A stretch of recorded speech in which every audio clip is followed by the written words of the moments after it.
Madam আমাদের পিডিএফটা WhatsApp গ্রুপে দিয়ে দিলে ভালো হয়। আচ্ছা, আমি একটা ছোট্ট কথা বলি। এখন স্যার উপস্থিত আছেন, তো স্যারের উপস্থিতিতে পিডিএফ আর ক্লাসের নোটিফিকেশনটা বেশি ইম্পর্টেন্ট নাকি আমাদের কাছে ক্লাসটা বেশি ইম্পর্টেন্ট? স্যার ক্লাসটা। তাহলে সেটা হোক। বাকিটার জন্য আমাদের হেল্পলাইন নাম্বার আছেন, আপনারা সেখানে ফোন করবেন, অবশ্যই আপনাদের হেল্প করা হবে। প্রবলেম এটা, যখন যে কাজটা আমাদের করা উচিত আমরা সেটা বাদ দিয়ে অন্য সব কিছু করি, আর পরে আবার এইটার জন্যই আফসোস করি। এটাই আমাদের জীবনের সব থেকে বড় সমস্যা, আর এই সমস্যার জন্যই আমরা বারবার ফেলিওর হই। আশা করব ক্লাসটা মন দিয়ে করবেন। স্যার প্লিজ কন্টিনিউ করুন। আজকে যে ক্লাসটা তোমাদের নেব, মানে আজকে থেকে তোমাদের এই সুপার 30 ব্যাচ শুরু হচ্ছে, যেটা আমাদের পেপার 2 এর ক্লাস। এতদিন পেপার 1 এর ক্লাস চলছিল। তো আরেকটু ওয়েট করব নাকি তোমাদের স্টুডেন্ট দেখছি জয়েন করছে। এর আগে আমি যারা পুরনো স্টুডেন্ট আছো আমি জানি না তারা জয়েন করেছো কিনা। তো স্টার্ট করে দিই। ওকে, তো প্র্যাকটিক্যালি আমরা প্রথমে স্টার্ট করব আজকে আমাদের পেপার 2 এর যে রিসার্চের যে জায়গাটা আছে ওটা আমরা স্টার্ট করব। ঠিক আছে, পেপার 2 এর রিসার্চের জায়গাটা। তো আমার নাম হচ্ছে বিনয় মাঝি, আমি একজন অ্যাসিস্ট্যান্ট প্রফেসর। তো আমি কলেজে এই পোর্শনটাই পড়াই। তো এটা পেপার 2 এও আছে এবং পেপার 1 এও আছে। পেপার 2 এ যেটা আছে সেটা কি ধরনের রিসার্চ সেটা আমরা ডিসকাস করব। Paper 1 A already I think এই ইনস্টিটিউশন থেকে পেপার 1 এর ডিসকাশন শুরু হয়ে গেছে। পেপার 2টা কিভাবে আমরা শুরু করা যায় সেটা আমরা দেখবো, আজকে থেকে স্টার্ট করছি। তো আমি কিছু পিপিটি বানিয়ে এনেছি। পিপিটির ফার্স্ট স্লাইডে আছে, দেখো, হোয়াট ইজ রিসার্চ। তো এই বিষয়টা আমরা প্রথমে একটু জানবো। হয়তো অনেকে এটা পেপার 1 এও আছে, আবার পেপার 2তেও আছে। পেপার 1 এ যারা পড়েছো তারা কি বলতে পারবে যে এটা হোয়াট ইজ রিসার্চ, এটা সম্বন্ধে কি আইডিয়া আছে? স্যার পুনরায় খোঁজা কোনো বিষয়। পুনরায় খোঁজা, ওকে, পুনরায় খোঁজা, ভেরি গুড। আর কিছু, আর কেউ কিছু বলো। পুনরায় অনুসন্ধান করা, নতুন করে অনুসন্ধান করা। নতুন করে অনুসন্ধান করা, তাহলে নিউ ভাবে নতুন কিছু আবিষ্কার করা। নতুন কিছু আবিষ্কার করা। আচ্ছা, আর কিছু? তাহলে একটা টার্ম পেলাম। দেখো এখানে 2-3টে টার্ম আমাদের কাছে ইম্পর্টেন্ট হবে। ডিসকভারি একটা টার্ম, এটার মানে অবশ্য প্রত্যেকে জানো। সেকেন্ড হচ্ছে ইনভেনশন। ইনভেনশন এই টার্মটাও প্রত্যেকে হয়তো জানো। থার্ড হচ্ছে ইনোভেশন।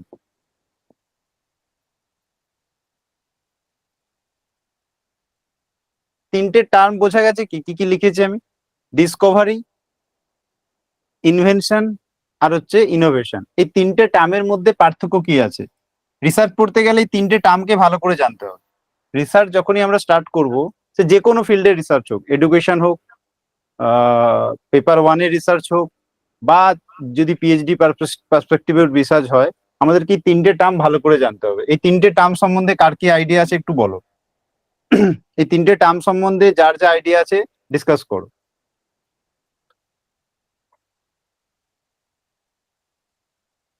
তো এখানে ডিসকভারি মানে কোনো কিছুকে আবিষ্কার করার কথা বলা হচ্ছে।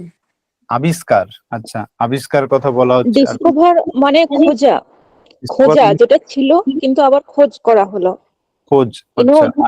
ইনভেনশন মানে কোনো জিনিস তৈরি করা হলো নতুন করে, ওকে, ছিল না। ওকে, ভেরি গুড। আর কিছু? আর ইনোভেশন মানে কি হবে? মানে এখানে ইনোভেটিভ করার কথা বলা হচ্ছে।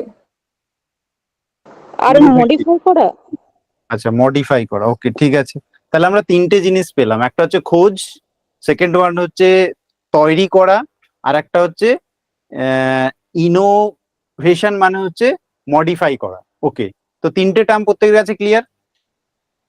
টার্ম 1 ডিসকভার মানে খোঁজ, টার্ম 2 ইনভেনশন মানে তৈরি করা, মানে তৈরি করা মানে কি, তোমার যেমন বাড়িতে কোনো র মেটেরিয়াল থাকলে আমরা সেটা দিয়ে কিছু একটা বানিয়ে ফেলি, তৈরি করা।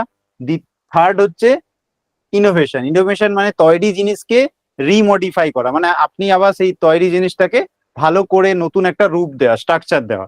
তো এই তিনটে টার্ম ক্লিয়ার হয়েছে আমি যে বলতে চাইছি? খোঁজ, ডিসকভার মানে খোঁজ, খোঁজ মানে কি, একটা বিষয় বাড়ির মধ্যেই আছে, আমরা সেটাকে খুঁজে বের করলাম, এটা হচ্ছে খোঁজ। দ্বিতীয় হচ্ছে ইনভেনশন করা, বাড়ির মধ্যে কিছু র মেটেরিয়াল আছে, সেগুলোকে জুড়ে জাড়ে একটা নতুন কিছু বানিয়ে দেওয়া। আচ্ছা, থার্ড হচ্ছে ইনোভেশন। ইনোভেশন মানে অলরেডি একটা জিনিস রয়েছে, তাকে নতুন ভাবে ইউজ করা বা নতুন ভাবে রিমডিফাই করা। তো এই তিনটে টার্ম আগে যদি ক্লিয়ার হয়ে থাকে, তাহলে আমি পরে পোর্শনটাতে এগোতে পারবো। আগে এই তিনটে টার্ম যদি হ্যাঁ সমস্যা স্যার, থাকে, ক্লিয়ার। ক্লিয়ার, কোনো সমস্যা নেই। রিসার্চ না করতে স্যার। গেলে তিনটে টার্ম। ওকে, তো রিসার্চ তিনটেই কি রিসার্চ আগে বলো? এই যে তিনটে টার্ম আমরা ব্যবহার করেছি, এই তিনটে টার্মই কি রিসার্চ বলে? তিনটে টার্ম করাটাই কি রিসার্চ? মানে কেউ খুঁজলো, কেউ ইনভেনশন করলো, কেউ ইনোভেশন করলো, তিনটেই কি রিসার্চ? হ্যাঁ স্যার, ওকে, তিনটে মিলিয়ে স্যার। তিনটেই রিসার্চ, তাই তো? আচ্ছা, এইখানেই হচ্ছে আমাদের বেসিক প্রবলেম। দেখো, ভালো করে বোঝো, আমরা ফেসবুক, হোয়াটসঅ্যাপ, টুইটার বা ঘুরতে গিয়ে অনেক কিছুই কিন্তু খুঁজে পেয়ে থাকি, অনেক কিছুই খুঁজে পাই। এটা আমরা হয়তো আহ, বন্ধুদের মধ্যে শেয়ার করি, পাবলিশ করি না, বাট খুঁজে পেয়ে থাকি, যেটা হয়তো অন্যের চোখে পড়লো না। সেটা কি রিসার্চ হবে? না স্যার, তাহলে খোঁজাটা কিভাবে রিসার্চ হচ্ছে আমাকে বলো, এই জায়গাটাকে বোঝো। প্রয়োজন অনুযায়ী স্যার, কোনো কিছুর প্রয়োজনের তাগিদে যখন আমরা খুঁজি, যেটা আমাদের সবার জন্য প্রয়োজন। আচ্ছা, আমি দুটো দুটো এক্সাম্পল দিচ্ছি, যেমন আমি অনেক ক্লাসে এটা দিয়ে থাকি। যেমন Vasco da Gama discover the sea route of India, এটা কি রিসার্চ? বা কেউ যদি বলে Columbus discover the sea route of না আমেরিকা, স্যার, রিসার্চ নয়। তাহলে ওখানে তো ডিসকভার টার্মটা ব্যবহার করা আছে, কিন্তু তুমি দেখবে বইগুলোতে লেখা আছে স্যার, কলাম্বাস। রিসার্চের একটি পার্ট হলো ডিসকভার, বলতে পারি। আচ্ছা, স্যার রিসার্চের পার্ট। বলবো, হ্যাঁ বলো, বলো বলো। ইনোভেশনটা হচ্ছে রিসার্চের মধ্যে পড়ে। ওকে, ইনোভেশন ওকে, আর আর হচ্ছে ইনভেনশনটাও পড়ে। ডিসকভারটা কিন্তু ওটা হচ্ছে আপনার পসিবলি হতে পারে যে ডিসকভার কোনো একটা ইনফরমেশন আমি ডিসকভার করলাম, that not means the research based কিছু। ওকে, আমি কোনো একটা তথ্য এমন জানলাম যে যেটা নিয়ে আমি সেটাকে মডিফাই করে তবে আমি রিসার্চ কিছু করতে পারবো। Okay, very good. That means discover is always not a research. Discover is always not a research, because খোঁজা যেতেই পারে। যেমন ধরো আমি বললাম যে এডিশন বাল্ব আবিষ্কার, ইনভেনশন করেছে, এখানে আমি ইনভেনশন শব্দটা দিলাম। হোয়াই? বিকজ ইনভেনশন মানে হচ্ছে সেটা অলরেডি ছিল না। তার মানে কি, ইনভেনশনে চলে আসবে, ইনভেনশনে চলে আসবে আমাদের, কি হলো এটা এ হচ্ছে না কেন, ইনভেনশনে চলে আসবে আমাদের রিসার্চের পোর্শন, তাই তো? এটা আমরা কনফার্ম। ওকে, ইনভেনশন চলে আসবে আমাদের রিসার্চের পোর্শনে, কিন্তু এখানে একটা ক্লিয়ার হয়ে যাও, ডিসকভারও রিসার্চ হয়। অনেকের হয়তো মনে হচ্ছে যে অনেক বইতে ডিসকভার লেখা আছে, যখন এই ডিসকভারটা প্ল্যান মাফিক হবে, কি বললাম, এখানে একটা টার্ম যোগ করতে হবে, প্ল্যান। তাহলে প্ল্যান ডিসকভার মানে যদি তুমি প্ল্যান করে যাও যে আমি এটা খুঁজবো, তোমার কাজের মধ্যে যদি কোনো প্ল্যান থাকে, that means your discover will be research. But শুধু যদি বলি ডিসকভার করলাম আমি, সেটা কিন্তু রিসার্চ না, সেটা অনলি ডিসকভার। হয়তো আমি ক্রেডিট পাবো, বাট সেটা রিসার্চ হবে না। তো রিসার্চ করতে গেলে you have to plan, then you can find out. তাহলে রিসার্চ হতে গেলে তোমাকে প্রথমে প্ল্যান করতে হবে, সেই প্ল্যানটা হবে তোমার অবজেক্টিভ, সেই প্ল্যানটা হবে তোমার কাজের, যেগুলো টাইপ আছে আমরা পরে দেখছি একটু পরে। বাট অনলি ডিসকভার, শুধু ডিসকভার যদি কোথাও থাকে বা কেউ যদি করে থাকে, সেটা কিন্তু রিসার্চ নয়। Plan discover will be the research, invention will be the research, innovation will be the research. তাহলে হোয়াট ইজ রিসার্চ, এটা কি ক্লিয়ার হয়েছে? মানে আমি ক্লিয়ার করতে পেরেছি জানি না, যদি কারো প্রবলেম থাকে বলো।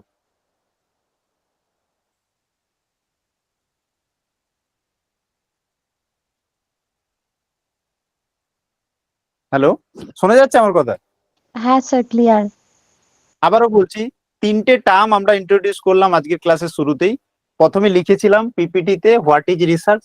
রিসার্চ সম্বন্ধে জানতে গিয়ে আমি 3টে টার্ম ইন্ট্রোডিউস করেছি। একটা হচ্ছে ডিসকভার, সেকেন্ড হচ্ছে ইনভেনশন, থার্ড হচ্ছে ইনোভেশন। তো এখানে ডিসকভারটাকে আমি প্রথমেই রিসার্চের মধ্যে রাখছিলাম না, কিন্তু যখন আমি বললাম প্ল্যান ডিসকভার, দেখো ডিসকভার দু ধরনেরই হয়, প্ল্যান্ড হয় আবার একবার অ্যাক্সিডেন্টাল হয়।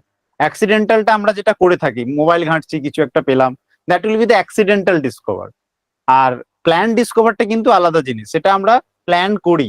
প্ল্যান করি মানে আমাদের কাছে একটা ব্লু প্রিন্ট থাকে যে আমি এইভাবে এই জিনিসটাকে খুঁজে বের করব বা খোঁজা যায় কিনা দেখবো।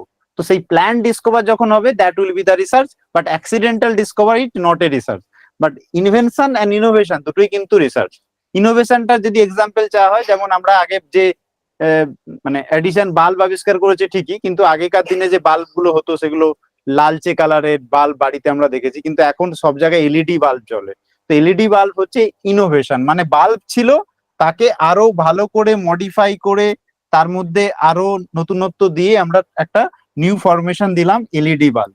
তো এলইডি বাল্বের মধ্যে কিন্তু আমরা নর্মাল পুরোনো দিনের যে বাল্ব, যেটা মানে থমাস এডিসন যেটা আবিষ্কার করেছিল, তার কিন্তু কোনো মানে খুব একটা ইম্প্যাক্ট নেই, শুধু ওই ইনভেনশনটা ছিল। তো সেইখান থেকে নতুনত্ব পাওয়া গেছে। যেমন মোবাইল ফোনও একই জিনিস। আগেকার দিনের পুরোনো দিনের যারা তোমাদের ছোট যখন তোমরা ছিলে তখনকার দিনে যে মোবাইল ফোন ব্যবহার করতো মানুষ, সেখানে যে কাজটা ছিল মোবাইলের, এখন কিন্তু মোবাইল ফোনের অনেক বড় ফাংশন। তোমরা এই যে বাড়িতে বসে পড়ছো বা পড়াশোনা করছো, সেটা কিন্তু মোবাইল ফোনে তৈরি হচ্ছে, আগে সেটা ছিল না। আগে ছিল অনলি কথা বলা যেত। তো ইনোভেশন কিন্তু ওর মধ্যে পড়ছে। ইনোভেশন মানে হচ্ছে যে একটা প্রোডাক্ট যেটা যার অনলি একটাই ফাংশন ছিল, তার মধ্যে মাল্টিপল ফাংশনকে অ্যাকুমুলেট করে দুনিয়ার সামনে আনা। তো সেই জিনিসটাকে বলা হয় ইনোভেশন। ইনোভেশন কিন্তু সবসময় রিসার্চের মধ্যে পড়ে।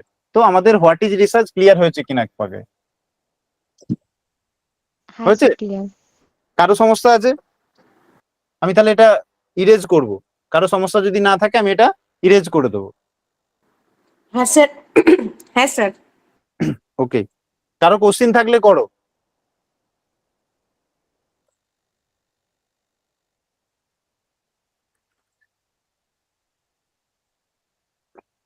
কোশ্চিন তো করো, কোশ্চিন থাকাটা তো দরকার। যে কোনো লেভেলের কোশ্চিন, যে স্যার কেন এটা আপনি বললেন, কেন এটা হলো, বলো। দেখো কোশ্চিন করবে, আমি স্যার অ্যাক্সিডেন্টাল রিসার্চকে অ্যাক্সিডেন্টাল ডিসকভারিকে রিসার্চ বলবো না? না, কি করে বলবো? মনে করো তুমি আজকে মোবাইল ঘাঁটছো, মনে করো কিছু মানে ধরো কিছু একটা জিনিস মোবাইল ঘাঁটছো, হঠাৎ তুমি দেখতে পেলে আচ্ছা এটা তো একটা ভালো জিনিস, সেটা তোমার পাড়ার কেউ জানে না, তুমি সেটা তোমার পাড়ার সবাইকে জানালে, বা তোমার ফ্ল্যাটের কেউ জানে না, তুমি তোমার ফ্ল্যাটের সমস্ত ব্যক্তিকে জানেন তো এইটা থেকে এটা হয়।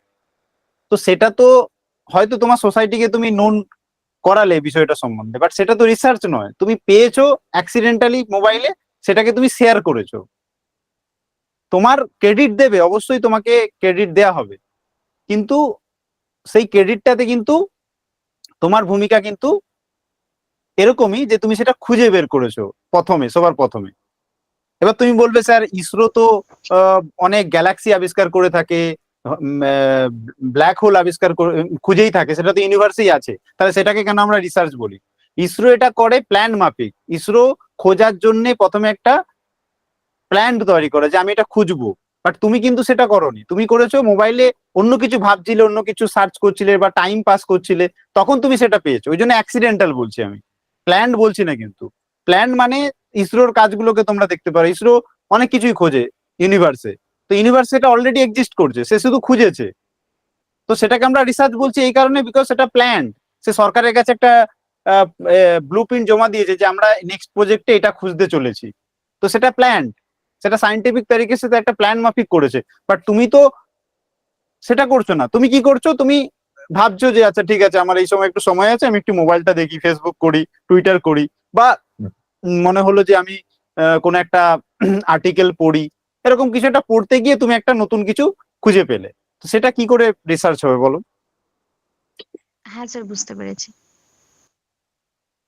আমি প্ল্যান্ট ডিসকভারটা কেন বলছি রিসার্চ, বোঝা যাচ্ছে তো? কারণ তুমি এক্ষুনি ভাবতে পারো যে ইসরো, নাসা এরা তো অনেক কিছুই খুঁজেই বের করে, দুনিয়াকে তো জানাচ্ছে, সেটা তো খোঁজাই, তাহলে আপনি সেটাকে রিসার্চ কেন বলছেন? বিকজ সেটাতে প্ল্যান্ট আছে। আমি ওই জন্য প্ল্যান্ট ডিসকভারকে কিন্তু রিসার্চ বলছি। বলো, আর কারো সমস্যা থাকলে বলো, তাহলে আমি সেটা করবো। আচ্ছা, পাথরে পাথরে ঠোকা লেগে আগুন বেরোলো, আগুন হুম। উৎপন্ন হলো, সেটা আমি ইনভেনশনের মধ্যে ফেলছি না ডিসকভারির মধ্যে ফেলছি? ডিসকভার মানে মানে হ্যাঁ, এটা ইনোভেশন হবে। পাথরে পাথরে যেটা আগুন জ্বালানো, সেটা ইনোভেশন হবে, কারণ সেটা তো অ্যাক্সিডেন্টালি। সেটাও তো অ্যাক্সিডেন্টালি হয়েছে প্রথমে। স্যার প্রথমে দেখো, তো আমি বুঝতে পেরেছি যে পাথরে পাথরে সে একবার ঠুকে ফেলেছে, বাই চান্স আগুনটা জ্বলে গেছে, সেটা বুঝতে পেরেছি। কিন্তু ইনভেনশনে কি হয় দেখো, ইনভেনশনের কনসেপ্টটা দেখো। সে কিন্তু আগুন কিছু একটা জ্বালাতেই চেয়েছিল, ভালো করে বোঝো। এটাতে কেন বলছি, বিকজ তুমি স্যার এটা ডিসকভার, প্ল্যান মাফিক ছিল, পাথর হ্যাঁ পাথর মানে জ্বালা চেষ্টা করতেছিল তো যে হ্যাঁ, আগুন বার করার। ব্যাপারটা হ্যাঁ আমি ওটাই বলছি যে দেখো, তারা কিন্তু মানে এটা নয় যে তারা অন্য কিছু ভাবছিল, ওটা একটা পাথর তার হাত থেকে পড়ে গিয়ে অন্য পাথরে লাগলো, আগুন জ্বল, এইটা কিন্তু না। যখনই মনে করো তুমি আজকে এইখানে এই যে ক্লাসটা দেখছো, তুমি কিন্তু প্ল্যান করেছো যে আচ্ছা ক্লাসটা থেকে আমি এটা নেব। হঠাৎ তুমি ধরো ফেসবুক বা ইউটিউব ঘাঁটতে গিয়ে দেখলে একটা ক্লাস চলছে, তুমি জয়েন করে গেলে এবং সেখান থেকে তুমি কিছু শিখলে, সেটা রিসার্চ না, সেটা তোমার অ্যাক্সিডেন্টালি হয়ে গেছে ভালো কিছু। বা তুমি ধরো একটা পরীক্ষায় বসলে, মনে করো, ভালো করে একদম ক্লিয়ার করে শুনে নাও, তুমি ধরো একটা পরীক্ষায় বসলে, তার জন্য কোনো তোমার প্রিপারেশন নেই, বাট এখন তো ওএমআর শিট ফিল আপ করা পেপার, তো ওএমআর শিট ফিল আপ করতে গিয়ে তুমি ধরো পরীক্ষাটা কোয়ালিফাই করে গেলে, তাহলে তুমি নিজে বলো, এটা কি তোমার প্ল্যান ছিল না তুমি অ্যাক্সিডেন্টালি করলে? অ্যাক্সিডেন্টালি হলো স্যার। অ্যাক্সিডেন্টালি হলো, তাহলে এটাকে তুমি কি করে বলতে পারো এই অ্যাচিভমেন্টে তোমার ভূমিকা আছে? আমি কি বোঝাতে পারছি বিষয়টা? তো রিসার্চ হলে তার মধ্যে তো রিসার্চার বা যে টিমটা কাজটা করছে তার তো একটা অবদান থাকবে। তাহলে শুধু ডিসকভারকে আমরা রিসার্চের মধ্যে ফেলতে পারি কি? মানে না স্যার। পারি বলতে তুমি ক্রেডিট পাবে, আমি কিন্তু একবারও বলছি না যে এই যে ভাস্কো দা গামা এরা যে ইন্ডিয়া সি রুট আবিষ্কার করেছে, এটা কি ওনাকে কি আমরা ক্রেডিট দিই না? অবশ্যই দিই। আজও যদি আমি বলি সি রুটের আবিষ্কর্তাকে, ভাস্কো দা গামার নাম আমরা প্রত্যেকে বলে থাকি যারা মোটামুটি জেনে আছি। তো আমি কিন্তু তাকে ক্রেডিট দিচ্ছি না, ক্রেডিট অবশ্যই দেবো, they are respectable, but this is not a research.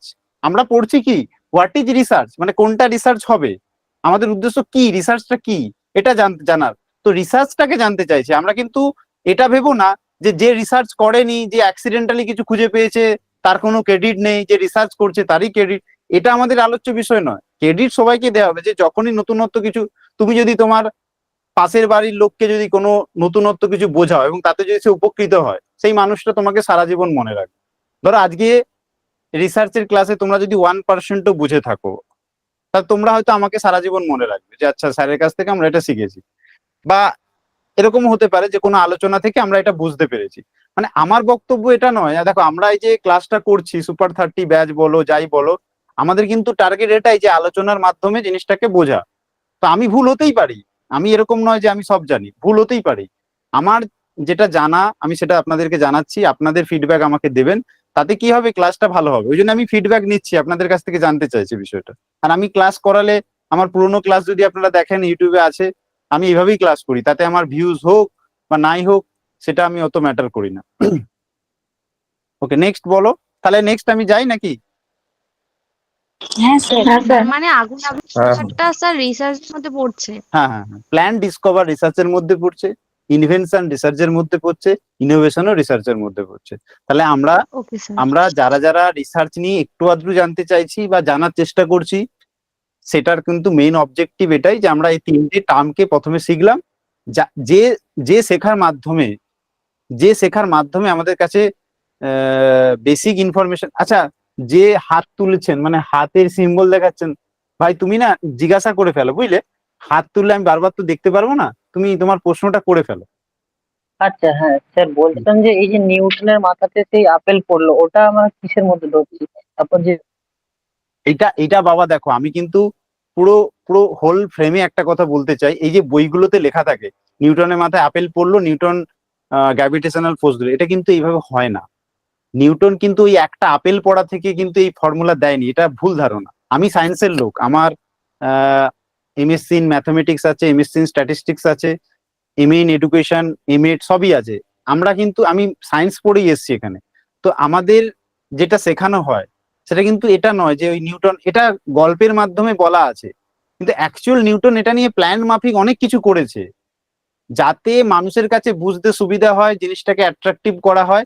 এই বিষয়টা ওখানে লেখা আছে। এরকম নয় নিউটন প্রথমেই তার মাথায় আপেল পড়লো, হয়তো ওইখান থেকে সে হয়তো ভাবনা চিন্তা শুরু করেছে, বাট সে কিন্তু ওইটার ভিত্তিতেই কিন্তু রেজাল্ট দিয়ে দেয়নি যে পৃথিবীতে সমস্ত বস্তুকে নিচের দিকে টানার জন্য একটা বল আছে যার নাম মধ্যাকর্ষ বল। এই কথাটা কিন্তু উনি ওই আপেল পড়া থেকেই বলেনি। এরপরে উনি আরো প্ল্যান মাফিক আরো রিসার্চ করেছে, তারপরে কিন্তু দুনিয়া সেই জিনিসটাকে মেনে নিয়েছে। এখন নিউটন তো প্রথমেই নিউটন একদম ছিল না, নিউটন কিন্তু প্রথমেই নিউটন ছিল না, আমাদের মতো একটা সাধারণ মানুষ ছিল। আমি যদি আজকে গিয়ে কিছু বলি যে এটা আমি পেয়েছি, কেননা আমার মাথায় আপেল পড়েছে বলে, তুমি বলো না, তুমি কি মেনে নেবে সেটা? অবশ্যই মানবে না, তুমি বলবে প্রুফ দেখাও। একমাত্র কিছু মানুষ আছে যাদের কথাগুলোকে আমরা মেনে চলি, যারা অলরেডি ফেমাস হয়ে গেছে, তারা অলরেডি কিছু বললে আমরা আচ্ছা এটা ব্যাপার, তাদের কাছ থেকে আমরা প্রুফ চাই না। কিন্তু বিষয়টা এটাই, তাও কারা চাইবে প্রুফ? আমরা হয়তো চাইবো না, কিন্তু যারা ওই ফিল্ডের প্যারালালি আরো কাজ করছে তারা কিন্তু প্রুফ চাইবে। তো সেই প্রুফের জন্য শুধুমাত্র আপেল পড়া থেকে কিন্তু এই বিষয়টা আসেনি। আমরা হয়তো গল্পের মাধ্যমে থিওরিটাকে পড়ার জন্য এই কথাগুলো বলে থাকি।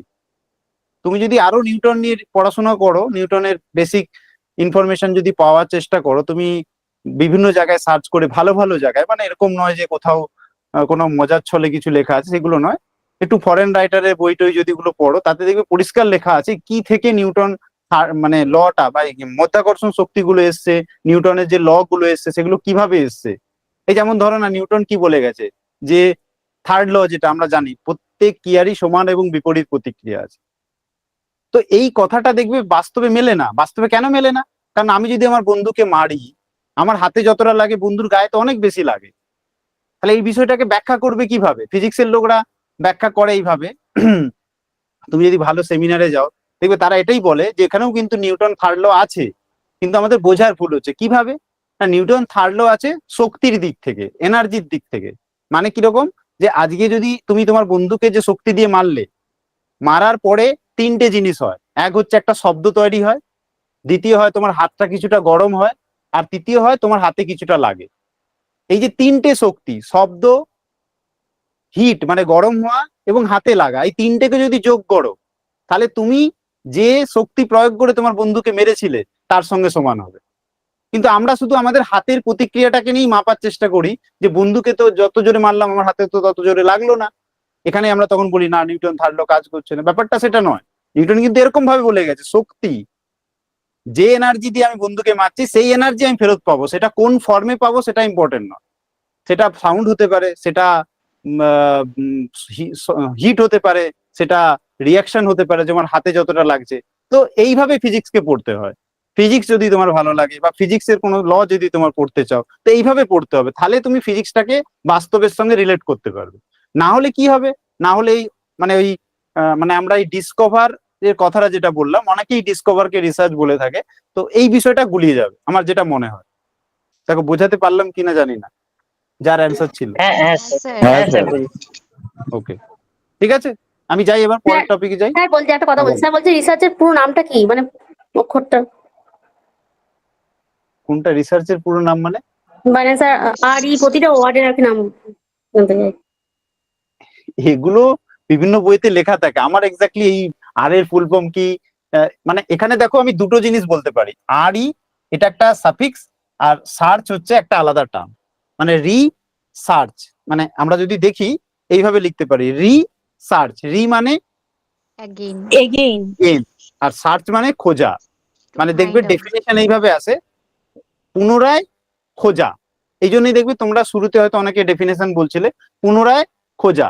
পুনরায় খোঁজা মানে কিন্তু এখানে খোঁজ, এগেন অ্যান্ড এগেন খোঁজা না, এটা হচ্ছে মানে বাহ্যিক ডেফিনেশন বলা যায়। কিন্তু অন্তর্নিহিত অর্থ যদি আমরা দেখি, রিসার্চ মানে খোঁজা, কিন্তু সেটা প্ল্যান তরিকে সে খোঁজা।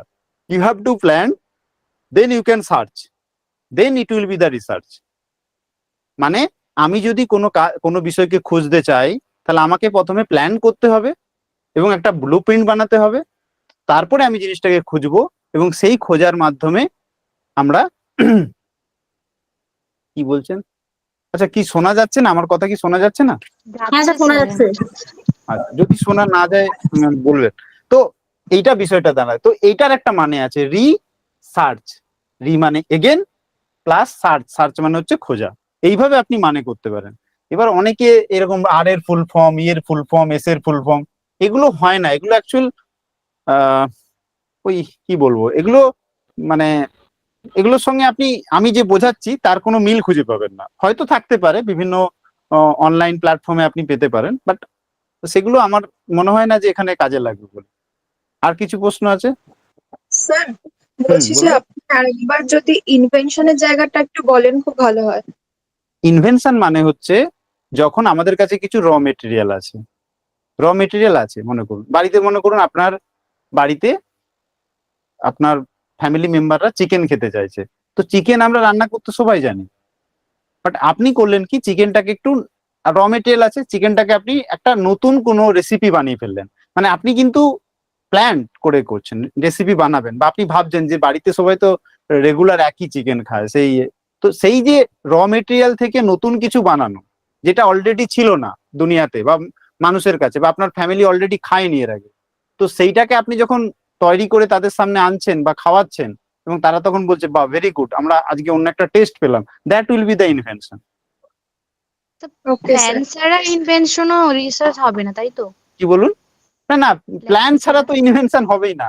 আপনি যদি কোনো কিছু স্যার, ইনভেন্ট করতে যান, দ্যাট মিনস আপনার কাছে একটা প্ল্যান আছে, তবেই না আপনি সেটা ইনভেন্ট করবেন। কারণ পৃথিবীতে যে ব্যক্তি যে কিছু, ম্যাটেরিয়াল ধরুন আছে, হ্যাঁ কোনো মেটেরিয়াল তো বাচ্চা থাকবে। খেলতে খেলতে কিছু একটা বানিয়ে ফেললো, স্যার ওটাও তো এটাই হতো না?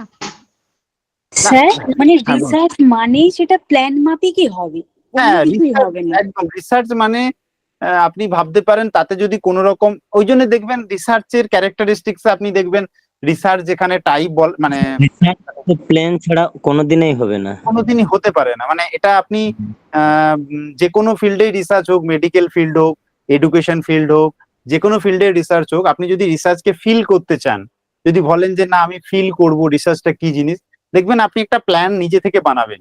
সে যে কোনো আপনার জীবনের যদি কোনো একটা পার্ট নিয়ে আপনি যদি ভাবেন যে এটা নিয়ে যদি আমি ভাবি, মানে মনে করুন, আমি একদম বেসিক এক্সাম্পল দিচ্ছি, মানে মনে করুন আপনি 12 এর পরে আপনি কোন স্ট্রিমটা নেবেন, এটাও কিন্তু আপনি প্ল্যান করেই নিয়েছেন। মানে এরকম নয় যে, হ্যাঁ হতেই পারে আমাদের মধ্যে অনেকেই আছি হয়তো আমরা ফোর্সফুলি কোথাও চলে গেছি, সেটা আমি মানে এক্সেপশনাল হিসেবে বাদ দিচ্ছি। বাট নর্মালি কি হয়, আপনার একটা প্ল্যান থাকে, আর রিসার্চ মানেই প্ল্যান থাকবে। এবং প্ল্যান থাকা মানেই রিসার্চ তা কিন্তু নয়, প্ল্যান থাকবে এবং আপনি একটা কিছু খুঁজে পাবেন, মানে সেটা হচ্ছে বিষয়। প্ল্যান ছাড়া রিসার্চ হয় না, এটা হচ্ছে মেন কথা। যদি আপনার কাছে কোনো প্ল্যান না থাকে, তার মানে আপনি রিসার্চ করেননি, বাট আপনি যেটা বানিয়েছেন তার জন্য আপনাকে ক্রেডিট দেওয়া হবে, এটা বিষয়। সেটা রিসার্চ কিন্তু না, আমি বারবার বলছি রিসার্চ না, বাট ইউ আর, আপনাকে সেটার জন্য আপনাকে কোনোভাবেই মানে ইগনোর করা হবে না, যে আপনার যখনই ওই জিনিসটার নাম উচ্চারণ করা হবে আপনার নাম অবশ্যই আসবে। ওকে,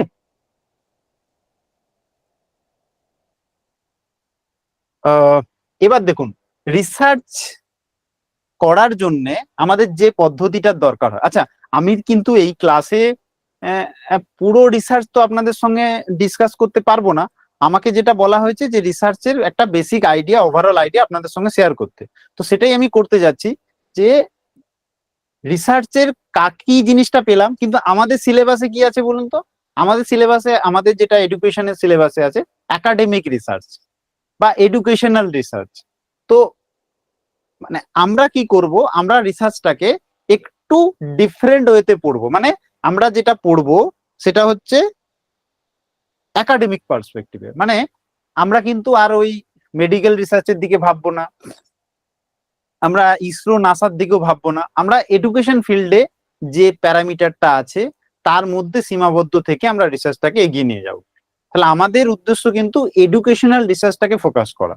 আমাদের উদ্দেশ্য কিন্তু না সায়েন্সের দিকে যেতে পারবো, না আমরা এদিকে যেতে পারবো। তো আমাদের রিসার্চটা কিন্তু একটা বাধা ধরা সিস্টেমের মধ্যে থাকবে, এবং সেই সিস্টেমটার মধ্য দিয়ে আমাদেরকে ডিফারেন্ট টাইপ অফ রিসার্চের কনসেপ্টে যেতে হবে। তো আমি আজকে আপনাদের একটা প্ল্যান বলে দেবো, যে প্ল্যানটার মাধ্যমে রিসার্চ আপনারা কিভাবে কি পড়তে হয় বা রিসার্চ বিষয়টা কিরকম ভাবে জানার চেষ্টা করতে হয় সেইটুকুই জানতে পারবেন। এর পরে যে ব্যাচ বা ক্লাসগুলো শুরু হবে, তাতে আমরা ফুললি টপিক ওয়াইজ ডিসকাস করতে পারবো।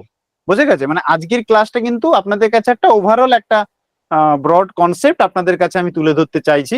এখানে আপনি যদি এখন ফুল ডিটেলস আমাকে বলতে বলেন, তো সেই টাইমও আমার কাছে নেই, কেন এখান থেকে তো একটা টাইম বাউন্ডিং থাকে, তো টাইমও নেই। এবং আমরা যখন ব্যাচ ডিসকাস করব, তো জানি না কিভাবে এখানে ব্যাচ সিলেকশন হচ্ছে, তো সেই অনুযায়ী আমরা তাহলে পরপর ডিসকাস করব। তো পরের আমার যে বিষয়টা আছে সেটা হচ্ছে আমাদের হচ্ছে এডুকেশনাল রিসার্চ। আচ্ছা, আমি টাইপ অফ রিসার্চ চলে গেছি, তার আগে আমি বলে দিই আমাদের যেটা বিষয় হচ্ছে সেটা হচ্ছে একাডেমিক বা এডুকেশনাল রিসার্চ। এবার রিসার্চের সঙ্গে সঙ্গে এই যে প্ল্যান্ড কথাটা আমি বারবার আপনাদের সঙ্গে শেয়ার করছি বা বলার চেষ্টা করছি, প্ল্যান্ড আর কিছুই না, যখনই কোনো কাজকে আমরা সায়েন্টিফিক তরিকেসে বা সায়েন্টিফিক একটা পদ্ধতির মাধ্যমে করার চিন্তা ভাবনা নিয়ে এগোনো শুরু করি, সেটাকেই আমরা প্ল্যান্ড এখানে ব্যবহার করছি। মানে আমরা প্ল্যান মানে এটাই বুঝবো যে আমরা যখন কোনো খোঁজকে সায়েন্টিফিক তরিকে, সায়েন্টিফিক প্রসেস বা সায়েন্টিফিক কনসেপ্ট থেকে বিষয়টাকে প্ল্যান করে আমরা যখন এগিয়ে যাব এবং জিনিসটাকে খুঁজে বের করব, সেটাকে আমরা প্ল্যান বলছি। এবার সায়েন্টিফিক এর তরিকে স্টেপ কি কি হবে এটা আমরা ডিটেলস ক্লাসে আলোচনা করব। এখন আমি আর অত ডিটেলসে ঢুকছি না যে সায়েন্টিফিক মেথড বা সায়েন্টিফিক তরিকা কি, বা রিসার্চের ক্যারেক্টারিস্টিক্স কি। রিসার্চের ক্যারেক্টারিস্টিক্স থেকে প্রচুর কোশ্চিন আসে, আপনারা যারা যারা নেট দেন বা যারা যারা নেটের পড়ছেন, হয়তো এখানে অনেকেই আছে নেট পেয়ে গেছে, জিআরপি এর জন্য পড়ছে। আমিও যখন প্রথমবার নেট পাই তখন আমি এইসব এত ডিটেলসে পড়িনি, বাট যখন জিআরএফ এর জন্য যখন পড়াশোনা করছিলাম তখন কিন্তু আমি এইগুলোকে খুব মানে নিখুঁত ভাবে পড়ার চেষ্টা করেছি যে কোশ্চিন গুলো ওরা কোথা থেকে দেয় রিসার্চে। মানে ফার্স্ট যে ইউনিটটা আছে সেখানে এই ক্যারেক্টারিস্টিক্স, সায়েন্টিফিক মেথড, এই জায়গাগুলো না, এই জায়গাগুলো থেকেই কোশ্চিনকে ঘুরিয়ে ফিরিয়ে দেয়। আর আমরা কি হই, আমরা কোশ্চিনটাকে দেখে ভাবি আচ্ছা ঠিক আছে এটা তো মনে হয় রিসার্চের প্রথম ইউনিট থেকে, তো ওই জায়গাগুলো আমরা পরে পুরো ফুল আমাদেরকে ডিসকাস করতে হবে, নাহলে কিন্তু আমরা পারবো না। মানে আমি কি বলতে চাইলাম বোঝা গেছে? হ্যাঁ, তো আমরা যেখানে ছিলাম যে সায়েন্টিফিক মেথডে ছিলাম, তাই তো? যে সায়েন্টিফিক মেথড সেটা আমরা ফুললি পরে ডিসকাস করে নেবো। মানে সায়েন্টিফিক মেথডটা কি জিনিস, বা সায়েন্টিফিক মেথডে কি কি স্টেপ থাকে, বা রিসার্চের ক্যারেক্টারিস্টিক্স কি। আর আপনাদের মধ্যে একজন আমাকে লিখে পাঠিয়েছে যে টাইপ অফ রিসার্চ বোঝাতে। তো এই হচ্ছে আমার স্লাইড, টাইপ অফ রিসার্চ। এটা প্রত্যেকে বোর্ডে দেখা যাচ্ছে? মানে টাইপ অফ রিসার্চ, দেখুন টাইপ অফ রিসার্চ। প্রথমেই একটা আমি কথা আপনাদের সঙ্গে শেয়ার করে নিই, আপনারা যে যেখান থেকে রিসার্চ পড়ে থাকুন না কেন, এইটুকু রিকোয়েস্ট, মানে যে যেভাবেই আমাকে অবজার্ভ করুক না কেন, আমি একটা রিকোয়েস্ট করছি, আপনারা প্রত্যেকে এখন মাথা থেকে ভুলে যান যে আপনারা কিভাবে টাইপ পড়েছেন। আমি যেটুকু বোঝানোর চেষ্টা করছি সেটা আপনারা একটু ক্লিয়ার হন। প্রথম কথা, টাইপ অফ রিসার্চ পড়তে গেলে প্রথমে টাইপ পড়লে হবে না। আপনি যদি বইয়ের আন্ডারলাইন করে পড়তে যান, অনেক টাইপ আছে। বিষয়টা আপনাকে বুঝতে হবে যে যে রাইটার টাইপটাকে ভাগ করেছে তার মোটিভটা কি ছিল। তো রিসার্চের যে টাইপ পড়ার আগে আপনাকে জানতে হবে রিসার্চের টাইপ কোন উদ্দেশ্যের ভিত্তিতে রিসার্চকে ভাঙা হয়েছে, সেই উদ্দেশ্যটা আমি প্রথমে লিখেছি। দেখুন এগুলো কিন্তু আপনি কোনো বই এনে ডিবেট করলে কিন্তু আমি কিন্তু সেটা বোঝাতে পারবো না। আমি ক্লাসটাকে আপনাদেরকে কিভাবে সহজে বোঝানো যায় তার ভিত্তিতে পিপিটি বানিয়েছি। তো সেই জন্য আপনারা একটু কোঅপারেট করতে হবে। মানে আমি কি করেছি দেখুন, আমি প্রথমে টাইপ পড়ানোর আগে আমি প্রথমে একটা কথা বোঝানোর চেষ্টা করছি। আমি কতগুলো উদ্দেশ্য নিয়ে নিয়েছি, যে একটা প্ল্যান রিসার্চ, তো রিসার্চ মানে একটা প্ল্যান, তাহলে সেই প্ল্যানের কোনো একটা, যে মানুষটা প্ল্যান করছে তার তো একটা উদ্দেশ্য থাকবে, সেই উদ্দেশ্যের ভিত্তিতে আমরা টাইপ ভাগ করব। তাহলে আমি প্রথমে পারপাস নিয়েছি, দ্বিতীয় নিয়েছি প্রসেস বা অ্যাপ্রোচ, আর থার্ডে নিয়েছি আউটকাম। তাহলে এই তিনটের ভিত্তিতে আমরা টাইপ পড়ব। আমি কিন্তু ডিটেলসটা যাব না, আমি জাস্ট আলোচনা করছি। মনে করুন পারপাস, আমি পরের স্লাইডে দেখিয়েছি। দেখুন different type of research coming under the category of purpose আর, মানে আমরা পারপাসের ভিত্তিতে রিসার্চকে কভাগে ভাগ করা যায়। প্রথম হচ্ছে ডেসক্রিপটিভ রিসার্চ, তারপর হচ্ছে অ্যানালিটিক্যাল রিসার্চ, এক্সপ্লোরেটরি রিসার্চ, আর হচ্ছে প্রেডিক্টিভ রিসার্চ। এটা হচ্ছে পারপাস। আবারও বলছি, এগুলো আমরা পরে ক্লাসে, পারপাস কেন বলছি এগুলো আমরা পরে ক্লাসে আলোচনা করব। বা আমি কোনো এর পরে দেখুন আমি দেখাচ্ছি আপনাকে। মনে করুন এটা হচ্ছে অ্যাপ্রোচ বা প্রসেসের দিক থেকে আমরা দুভাগে ভেঙেছি, কোয়ালিটেটিভ, কোয়ান্টিটেটিভ। মানে বুঝে দেখুন, পারপাস ধরুন তার ডেসক্রিপটিভ হতেই পারে, মনে করুন সে, মনে করুন আমি একটা আপনাকে উদাহরণ দিচ্ছি, মনে করুন এই পরের স্লাইডটা দেখিয়ে দিই তারপরে আসছি। যেমন এখানে হচ্ছে আউটকাম। আউটকাম মানে কি কি পেতে চলেছে। মনে করুন এখানে তিনটে আছে, দেখুন ফান্ডামেন্টাল আছে, বা একেই বেসিক রিসার্চ বলে, একেই পিওর রিসার্চ বলে, আবার দেখুন অ্যাপ্লাইড আছে, আবার দেখুন অ্যাকশন রিসার্চ আছে। মানে আপনারা হয়তো প্রত্যেকেই বইয়েতে এই নামগুলো পেয়েছেন, কিন্তু এগুলো যে রিসার্চের টাইপ এবং তারা কি ভিত্তিতে রিসার্চের টাইপটাকে ভেঙেছে সেই বিষয়টা আপনাকে প্রথমে জানতে হবে। মনে করুন আমি যদি এই স্লাইডটাই ডিসকাস করি, এখানে কি আছে, এখানে মেন অবজেক্টিভ কি আমাকে দেখতে হবে, আউটকাম।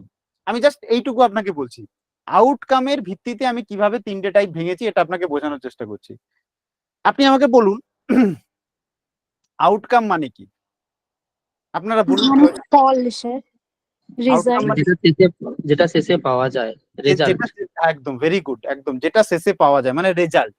তাহলে রেজাল্টের ভিত্তিতে কিভাবে তিনটে হচ্ছে দেখুন, আমি আমি জাস্ট এটাই বোঝাচ্ছি। আমি বাকি স্লাইড গুলো, বাকি যে এগুলো আছে ওগুলো দরকার হয় আপনাদেরকে, মানে হয় না যে সুপার 30 ব্যাচ মানেই তো এটা যে কিছুটা দেখানো হবে কিছুটা পরে বোঝানো হবে। যাই হোক, সেই বিষয়টা আলাদা, সেটা পরে। আগে বুঝুন আউটকামের ভিত্তিতে কিভাবে হয়। মনে করুন বা কোনো একটা তথ্য বা থিওরি, মনে করুন এরকম ভাবুন যে আমাদের যে বেদ আছে, বেদ, তাতে ধরুন লেখা আছে যে অমুক পাতা আবার ওই গাছের ফল মিক্সড করে যদি একটা কোনো অনুপাত্র বলা আছে, মিক্সড করে যদি মাখা হয় তাহলে আমাদের স্কিন ভালো থাকবে, এই কথাটা লেখা আছে ওখানে। আবার বলছি বেদ বা কোনো একটা ভালো ধর্মগ্রন্থ, যেটা আমি নাম নিচ্ছি না, XYZ, সেই ধর্মগ্রন্থে লেখা আছে অমুক পাতা, অমুক ফল, অমুক ফুল মিক্সড করে যদি আমরা মাখি আমাদের স্কিন ভালো থাকবে, এই কথাটা লেখা আছে। তাহলে যে ব্যক্তি কথাটা লিখেছে সে একটা রিসার্চ করেই কথাটা লিখেছে, সে নিশ্চয়ই অনেকের উপরে এক্সপেরিমেন্ট করেছে, নিজের উপরে করতে পারে, তো সে নিশ্চয়ই লিখেছে। এই যে বেদে যে কথাটা লেখা আছে সেটা কেউ না কেউ তো লিখেছে। বা ধরুন কোনো কোনো ব্যক্তি সে বিভিন্ন ভাবে ফিল্ড ওয়ার্ক, হ্যাঁ, তো কোথাও না কোথাও একটা স্টেটমেন্ট সেটা লেখা আছে, কেউ না কেউ রিসার্চ তো করেছে। তাহলে কেউ প্রথম একটা কনসেপ্ট দিল দুনিয়াকে, থিওরি দিল মানে আইজাক নিউটন যেটা আপনারা বলছিলেন, সে একটা থিওরি দিল। মানে কি, যে এই পৃথিবীতে যে কোনো বস্তুকে যদি আমরা ছেড়ে দিই তাহলে সেই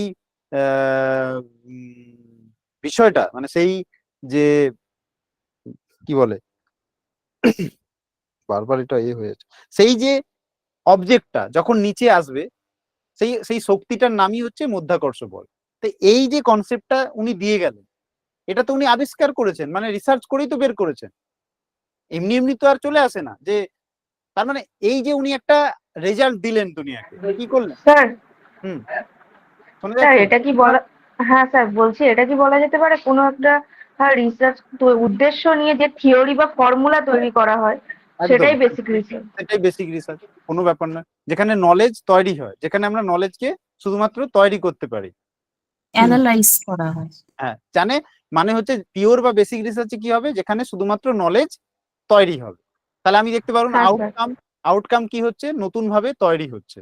আউটকাম মানে কি, যেখানে একটা আউটকাম নতুন ভাবে দুনিয়ার সামনে আসছে, বা রেজাল্ট বা স্টেটমেন্ট যাই বলুন না কেন, আপনি যেভাবেই যেটা করে থাকুন না কেন, সেই স্টেটমেন্টটা দুনিয়ার সামনে কেউ প্রথম দিল, সেই দেওয়াটাকেই বলা হচ্ছে ফান্ডামেন্টাল রিসার্চ বা বেসিক রিসার্চ, বা আপনি পিওর রিসার্চ কিছুই বলতে পারেন। যেমন পিঁয়াজের থিওরি, আপনারা অনেকেই এডুকেশন নিয়ে পড়াশোনা, পিঁয়াজের থিওরি উনি কিন্তু প্রথম দুনিয়াকে দিয়ে গেছেন কগনিটিভ ডেভেলপমেন্ট। কগনিটিভ ডেভেলপমেন্টের উপরে থিওরি। তাহলে সেটা কিন্তু ফান্ডামেন্টাল রিসার্চ, এগুলো আসে পরীক্ষাতে। এবার ভাবুন উনি কিন্তু কাজটা করেছেন অ্যাপ্লিকেশন পদ্ধতিতে, মানে ওনার ছেলের উপরে অ্যাপ্লাই করে।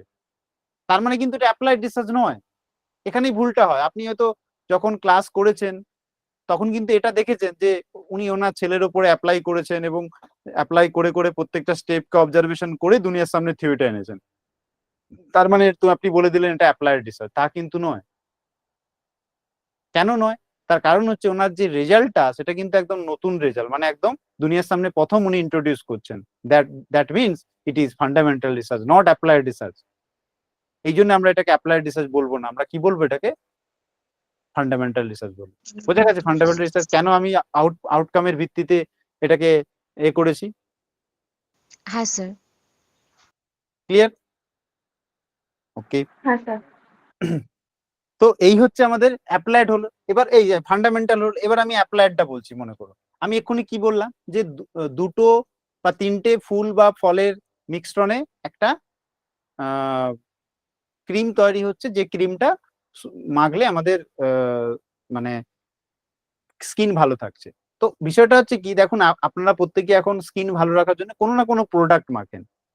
তো এই যে থিওরিটা কোনো কোম্পানি ধরুন সেটাকে নিল ওই বইটা থেকে পড়ে, এবং সে এটাকে মডিফাই করলো, এবং সে কি করলো, একটা কোম্পানি তৈরি করলো, যে কোম্পানিতে একটা নাম দিল, সে নামের থ্রুতে সে কি করলো, সে একটা প্রোডাক্ট বানালো। প্রোডাক্টটা কিভাবে বানালো না, ওই যে থিওরি যেটা প্রথমে কেউ দিয়ে গেছিলো, সেই থিওরিটাকে সে রিয়েলিটিতে অ্যাপ্লাই করলো, অ্যাপ্লাই করে দুনিয়ার সামনে ধরুন একটা বডি প্রোডাক্ট নিয়ে এলো, বা একটা বডি স্কিন প্রোডাক্ট নিয়ে এলো। যেমন ধরুন নিভিয়া নিভিয়া একটা কোম্পানি যে একটা ক্রিম বানালো, সেই ক্রিমটা কিন্তু বানানোর জন্য একটা থিওরি তার লেগেছে। সেই থিওরিটা সে কোনো না কোনো বই বা কোনো না কোনো কনসেপ্ট বা কোনো সাইন্টিফিক কোনো স্টেটমেন্ট থেকে সে সেটা নিয়েছে। কারণ এমনি এমনি দুনিয়া কোনো কোম্পানির প্রোডাক্ট মাখতে শুরু করে দেবে না যদি না তাতে কোনো সাইন্টিফিক কনসেপ্ট থাকে। তো অবশ্যই আপনারা নিভিয়া বা আরো আছে পন্স, বিভিন্ন রকম দেখুন কোম্পানি একই জিনিস বানাচ্ছে, বাট কোম্পানি আলাদা। তো তারা কি করছে, তারা দুনিয়ার সামনে থিওরি যেটা ছিল সেটাকে দুনিয়ার সামনে প্রোডাক্ট বানিয়ে দুনিয়ার হাতে তুলে দিল, যাতে মানুষ এটা ব্যবহার করতে পারে। থিওরি থাকলে তো আর কেউ নিজে থেকে বানিয়ে, আপনার তো এত সময় নেই যে আপনি নিজে থেকে বানিয়ে ওই জিনিসটা ব্যবহার করবেন। তো দুনিয়ার সামনে ওই থিওরিটাকে প্র্যাকটিক্যাল রূপে কেউ যখন এনে দিচ্ছে, সেটা হয়ে যাচ্ছে অ্যাপ্লাইড রিসার্চ। আবার বলছি, যখনই কোনো থিওরিকে দুনিয়ার সামনে কোনো কোম্পানি অ্যাপ্লাই করছে, করে একটা নতুন প্রোডাক্ট বানিয়ে সমাজের জন্য ব্যবহার করার জন্য দিয়ে দিচ্ছে, সেই কনসেপ্টটা বা সেই রিসার্চটাই হচ্ছে অ্যাপ্লাইড রিসার্চ। মানে আউটপুটকে সমাজের মানুষের জন্য ব্যবহারযুক্ত করার কোন একটা থিওরি আছে, থিওরিটাকে সমাজের মানুষের জন্য ব্যবহারযুক্ত করার জন্য যে রিসার্চ করা হয় তাকে বলা হয় অ্যাপ্লাইড রিসার্চ। যেখানে থিওরিটাকে অ্যাপ্লাই করে আমরা সমাজের জন্য কিছু নতুন কিছু এনে দিচ্ছি, যেটা সমাজ পেয়ে উপকৃত হচ্ছে। তো that will be the applied research. এইভাবে কিন্তু টাইপ করা হয়েছে। এরপরেই দেখুন অ্যাকশন রিসার্চ আছে। অ্যাকশন রিসার্চ আপনারা অনেকেই পড়েছেন, প্রত্যেকেই জানেন, এবং প্রত্যেকে বিষয়টা সম্বন্ধে অনেক বেশি নলেজেবল, আমি জানি। তাও আমি যেটা বলছি দেখুন ভালো করে, অ্যাকশন রিসার্চ আর অ্যাপ্লাইড রিসার্চ কিন্তু ভাই ভাই।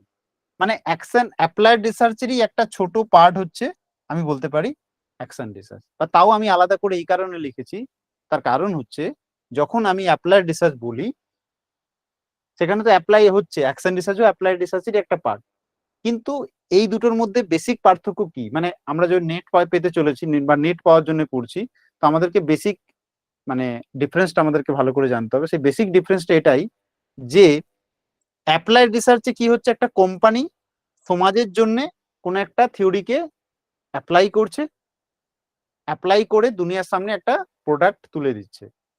কিন্তু অ্যাকশন রিসার্চে কি হচ্ছে, যে রিসার্চার সে নিজের সুবিধের জন্য, নিজের কাজের সুবিধের জন্য, নিজের কাজটাকে মেনটেন করার জন্য, নিজের কাজটাকে কন্টিনিউয়াস করার জন্য, নিজের কাজটাতে আরো ভালো রেজাল্ট পাওয়ার জন্য নিজেই একটা অ্যাপ্লিকেশন করছে কোনো থিওরি, এবং সেটার রেজাল্টটাকে ইমিডিয়েট রিয়াক্ট করাচ্ছে। এখানে কিন্তু সে সমাজের জন্য করছে না, সে নিজের জন্য করছে, বা নিজের ইনস্টিটিউশন বা নিজের অর্গানাইজেশনের জন্য করছে। সেটাই হচ্ছে অ্যাকশন রিসার্চ। ওই জন্যই দেখবেন স্কুল কলেজ রিলেটেড যখনই কোনো কোশ্চেন আসে, দেখবেন আপনারা প্রত্যেকে অ্যাকশন রিসার্চে টিক মারেন। কারণ স্কুলের প্রিন্সিপাল সে তার ক্লাসরুমকে ঠিক রাখার জন্যই যে অ্যাপ্লাইড রিসার্চ করে থাকে, তারই নাম অ্যাকশন রিসার্চ। কোনো ক্লাসের টিচার তার ক্লাসরুমকে ঠিকঠাক ভাবে এগিয়ে নিয়ে যাওয়ার জন্য যে অ্যাপ্লাইড রিসার্চ করে থাকে, তারই নাম অ্যাকশন রিসার্চ। কেন না এখানে যে রিসার্চার সে রেজাল্টটাকে বা আউটপুটটাকে বা আউটকামটাকে নিজেই ব্যবহার করছে, তার ক্লাসটা বা তার কাজটা সাকসেসফুল করার জন্য। তো অ্যাপ্লাইড রিসার্চেরই আর একটা ভাগ, বাট এখানে যে রিসার্চার সে নিজে অ্যাপ্লাই করছে না, সোসাইটি অ্যাপ্লাই করছে বা ইউজ করছে রেজাল্টটাকে, বাট এখানে কি হচ্ছে, এখানে হচ্ছে রিসার্চার নিজে এখানে থাকছে, যে রিসার্চটা ব্যবহার করছে, এবং শুধু ডিরেক্টলি হয়তো রিসার্চার করে না, সেই সঙ্গে কে করে, ওই রিসার্চার যে ইনস্টিটিউশনে আছে, ছোটখাটো একটা ইনস্টিটিউশন হতে পারে, স্কুল হতে স্যার তার পারে, মানে লোকাল এরিয়া। লোকাল এরিয়া এরকম ভাবতে পারো, তো সেখানে অ্যাকশন রিসার্চ হবে। তো আমি এই যে আগের টাইপ গুলো করেছি, আমি পরের ক্লাসগুলোতে ডিসকাস করব কেন করেছি। তো অনেকেই বলে নাম্বার এসে যা মানে কোয়ান্টিটেটিভ, নাম্বার নেই, নিউমেরিক্যাল ভ্যালু নেই মানে কোয়ালিটি, এটা কিন্তু না, এটা আমরা দেখবো পরে। আমি কেন বলছি অ্যাপ্রোচ বা পারপাস, এগুলো আপনারা দেখতে পাবেন। তো আমি এই ভাবেই ভেঙেছি। তো একটা বোঝালাম আপনাদের, বাকি দুটো আমরা পরের ক্লাসগুলোতে যখন আমরা ডিপলি আলোচনা করব, আপনাদের যখন ক্লাস ডিপলি আলোচনা চলবে, সেগুলোতে আমরা ওগুলো আলোচনা করব। তো এবার মানে এই পর্যন্ত টাইপটা বোঝা গেছে কি? প্রথমে আমরা টাইপের বেসিক প্যারামিটারটা দেখলাম, যে কোন প্যারামিটারের ভিত্তিতে টাইপ করতে হয়। আরো হয়তো প্যারামিটার আছে, বাট আমাদের যেগুলো খুব এমার্জেন্সি পারপাস বা লাগবেই, মানে সেগুলো আমি আলোচনা করার জন্য তুলে ধরেছি। এবার যদি আপনাদের মনে হয় যে আরো কোনো টপিক টাইপ আছে যেগুলো আমার আলোচনা করা উচিত, সেগুলো আমি অবশ্যই করব। আপনারা ফিডব্যাকে পাঠাবেন, কমেন্টে লিখে পাঠাবেন যে এই বিষয়গুলো আলোচনা করার দরকার আছে। এটা হয়ে গেল। এখানে কোনো কোশ্চিন থাকলে বলতে পারবো। এবার আচ্ছা, আর কোনো কোশ্চিন আছে কি? না স্যার। ওকে, তো এবার আমরা রিসার্চের অবজেক্টিভে চলে যাব। তো স্যার পারপোজের ভাগটা একটু দেখান না। পারপাস, পারপাস এই তো প্রসেস না, পারপাস হচ্ছে। হুম,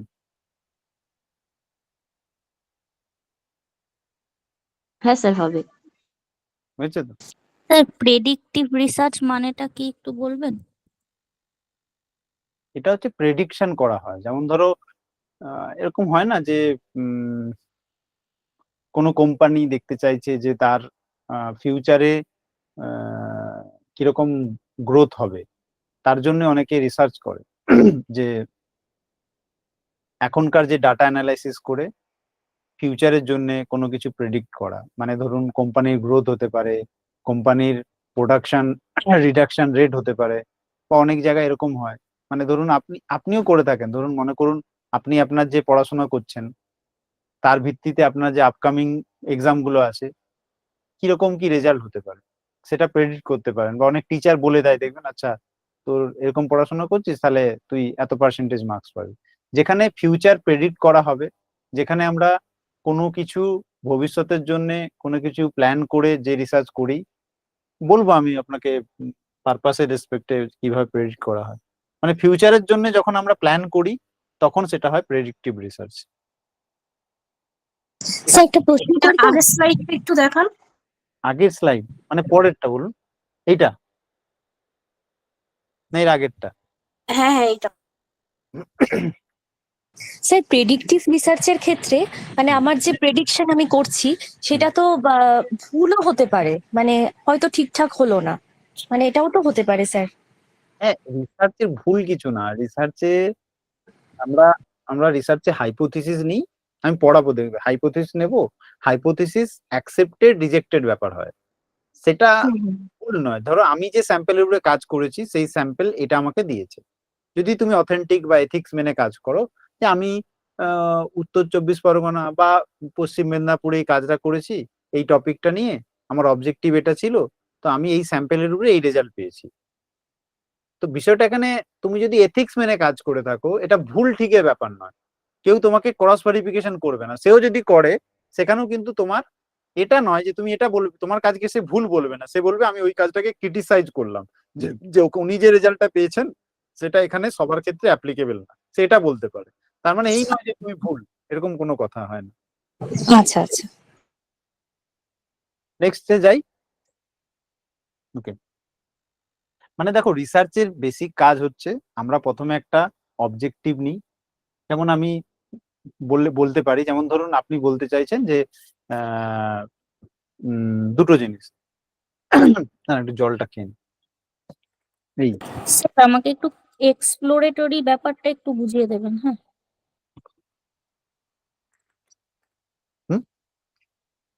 তুমি থাকো, ও চলে যাবে। দেখো এক্সপ্লোরেটিভ, আচ্ছা আমি প্রথমে অবজেক্টিভটা বোঝাই তারপরে এক্সপ্লোরেটিভে যাচ্ছি। মানে আমি পুরো ব্যাপারটা বলে দিচ্ছি আপনাদের। মানে আপনি যখন রিসার্চ করবেন আপনি প্রথমে একটা অবজেক্টিভ ডিসাইড করবেন। মনে করুন অবজেক্টিভটা এরকম যে lecture method is better from demonstration method. Lecture method হচ্ছে বেটার ডেমনস্ট্রেশন মেথডের থেকে। যদিও এটা ঠিক না, কারণ আমরা জানি ডেমনস্ট্রেশন মেথড অনেক বেশি better, but lecture method is better. আপনি এটা অবজেক্টিভ নিলেন, এটা আপনি দেখতে চাইছেন, তো আপনি করবেন কি, আপনি একটা হাইপোথিসিস নেবেন। এরপরে আমি হাইপোথিসিসও স্লাইড ভেঙে রেখেছি, আপনারা চাইলে দেখতে পারেন। হাইপোথিসিস যখন বোঝাবো তখন আমি, দেখুন হাইপোথিসিস কি, আমি এটা তাহলে বলে দিচ্ছি আপনাদের। দেখুন হাইপোথিসিস হচ্ছে এই যে আমি অবজেক্টিভটা নিয়েছি, অবজেক্টিভ মানে একটা যে কাজটা আমরা করতে চলেছি সেই কাজটার একটা কনসেপ্ট, মানুষকে উদ্দেশ্য। তো এখানে আমি উদ্দেশ্যটা কি নিয়েছি, আমি দেখবো lecture method is better from the demonstration method, এইটুকু আমার উদ্দেশ্য, এটা দেখা। তো এটা দেখতে গেলে রিসার্চ বলছে বা সায়েন্টিফিক মেথড বলছে, যখনই তুমি কোনো সায়েন্টিফিক মেথডে কোনো কাজ করবে, তোমার একটা কাজ শুরুর আগে তোমার একটা কনসেপ্ট থাকবে, অভিজ্ঞতা থাকবে। যেমন দেখবে তুমি তোমার বাড়িতে যদি ইলেকট্রিক মিস্ত্রিকে ডাকো, ফ্যান যদি খারাপ থাকে, সে দেখবে প্রথমে তার অভিজ্ঞতাটা কাজে লাগায়। যে যে বেসিক অভিজ্ঞতাগুলো কাজে লাগিয়ে কাজটা করা যায়, সে কিন্তু সেইগুলোকে প্রথমে ব্যবহার করে। প্রথমে সে দেখে সুইচটা ঠিক আছে কিনা, প্রথমে পাখা খুলতে বসে যায় না, কিন্তু কয়েলে চলে যায় না, প্রথমে দেখে যে ওয়্যারিংটা ঠিকঠাক আছে কিনা। এগুলো তার হাইপোথিসিস। হাইপোথিসিস মানে হচ্ছে কোনো কাজ যখন আমরা প্ল্যান মাফিক করি, সেখানে টেন্টেটিভ সলিউশন, কাজ করার পূর্বে অভিজ্ঞতার ভিত্তিতে যখন আমরা কোনো একটা সলিউশন ধরে নিয়ে এগোই, এই সলিউশনটাকে বলা হয় হাইপোথিসিস। মানে আমি পরিষ্কার এখানে লিখে রেখেছি ডেফিনেশন, যেটা আপনারা পড়ে নিতে পারেন। আচ্ছা এই ভেরিয়েবল কি, এগুলো কি, তো এগুলো আমি পরে দরকার হয় এক্সপ্লেন করব, ভেরিয়েবল টপিকই আমার মধ্যে ছিল না। তো হাইপোথিসিস কি করে, হাইপোথিসিস সবসময় একটা টেন্টেটিভ সলিউশন দেয়, কাকে, রিসার্চারকে। সে কাজ শুরুর পূর্বে তার নিজস্ব অভিজ্ঞতা থেকে, ওই জন্যই রিসার্চ কখন করতে দেয়, 5-6 এর বাচ্চাকে রিসার্চ করতে দেয়, মাস্টার ডিগ্রির পরে আমরা রিসার্চ করি কেন না, আমাদের একটা যে কোনো ফিল্ডে, আমরা যে ফিল্ডে রিসার্চ করতে যাই না কেন, সেই ফিল্ডে আমাদের minimum eligibility criteria master degree বা গ্র্যাজুয়েশন, বিএসসি, বিটেক এগুলো থাকতে হয়। তার কারণ তার কারণ আমাদের মধ্যে অভিজ্ঞতাটা আসতে হবে, তবে আমরা হাইপোথিসিস কন্ডাক্ট করতে পারবো বা ধরতে পারবো। আমরা যদি ক্লাস 5 এর বাচ্চাকে বলি তুমি রিসার্চ করো, সে রিসার্চ করবে না, সে মানে তার অভিজ্ঞতা ওই ওই লেভেলে পৌঁছয়নি যে ওই কাজের উপরে সে একটা টেন্টেটিভ সলিউশন ধরে দেবে। তো তোমরা এখন, আপনারা এখন এই হাইপোথিসিস মানে এটা এইটুকু শুধু মাথায় ঢোকান, এই এত স্টেটমেন্ট পড়ার কোনো দরকার নেই। এই যে টেন্টেটিভ কথাটা আমি লিখে রেখেছি, কোনো দরকার নেই, বা ভেরিয়েবলের মধ্যে কি রিলেশন আনে কি আনে না, এত কিছু ভাবতে হবে না। সামান্য একটা কথা যে এটা কাজ শুরুর পূর্বে অভিজ্ঞতার ভিত্তিতে একটা অনুমানিক রেজাল্ট, যেটাকে আমরা হাইপোথিসিস বলছি। তাহলে আমি যে আগে অবজেক্টিভটা লিখেছি এখানে, যে lecture method is better from demonstration method, বা এরকমও যদি অবজেক্টিভ হয় যে আমি লেকচার মেথড এবং ডেমনস্ট্রেশনের মধ্যে কোনটা ভালো সেটা দেখতে চাইছি, এটা আমার যদি অবজেক্টিভ হয়, তাহলে আমি কিন্তু হাইপোথিসিস যখন নেব, তখন হাইপোথিসিস বেসিক্যালি 3 ধরনের হয়। মানে এখানে সলিউশন কি হতে পারে বলুন, আপনারা বলুন নিজেরা, যদি কাজ আপনারা এই মেথডের উপরে করে থাকেন, সলিউশন কি হতে পারে, মানে আপনি কিভাবে কাজটা শুরু করতে পারেন, কি কি ধারণা নিয়ে? স্যার লেকচার মেথডে ডেমনস্ট্রেশনের থেকে টাইম কম লাগে, অনেক বিষয় পড়ানো যায়। না না, কাজ নয়, আমি বলছি যে এইটা ধরে যদি আপনি কাজ করতে চান যে lecture method is better from demonstration method, তাহলে আপনি প্রথমে কি ধরবেন, মানে ইনিশিয়ালি আপনার কাজ শুরুর পূর্বে আপনি কি ধরে কাজটা শুরু করবেন, আমার বক্তব্য এটা।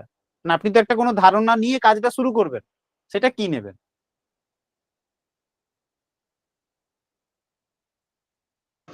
স্যার এমন হতে পারে যে দুটোর মধ্যে পার্থক্য কি আছে সেটা দেখা, কিংবা কোন মেথডে প্রবলেম কি আছে বা সুবিধা অসুবিধা কি ওগুলো আছে এগুলো ম্যাডাম সবই তো অবজেক্টিভ হয়ে যাচ্ছে।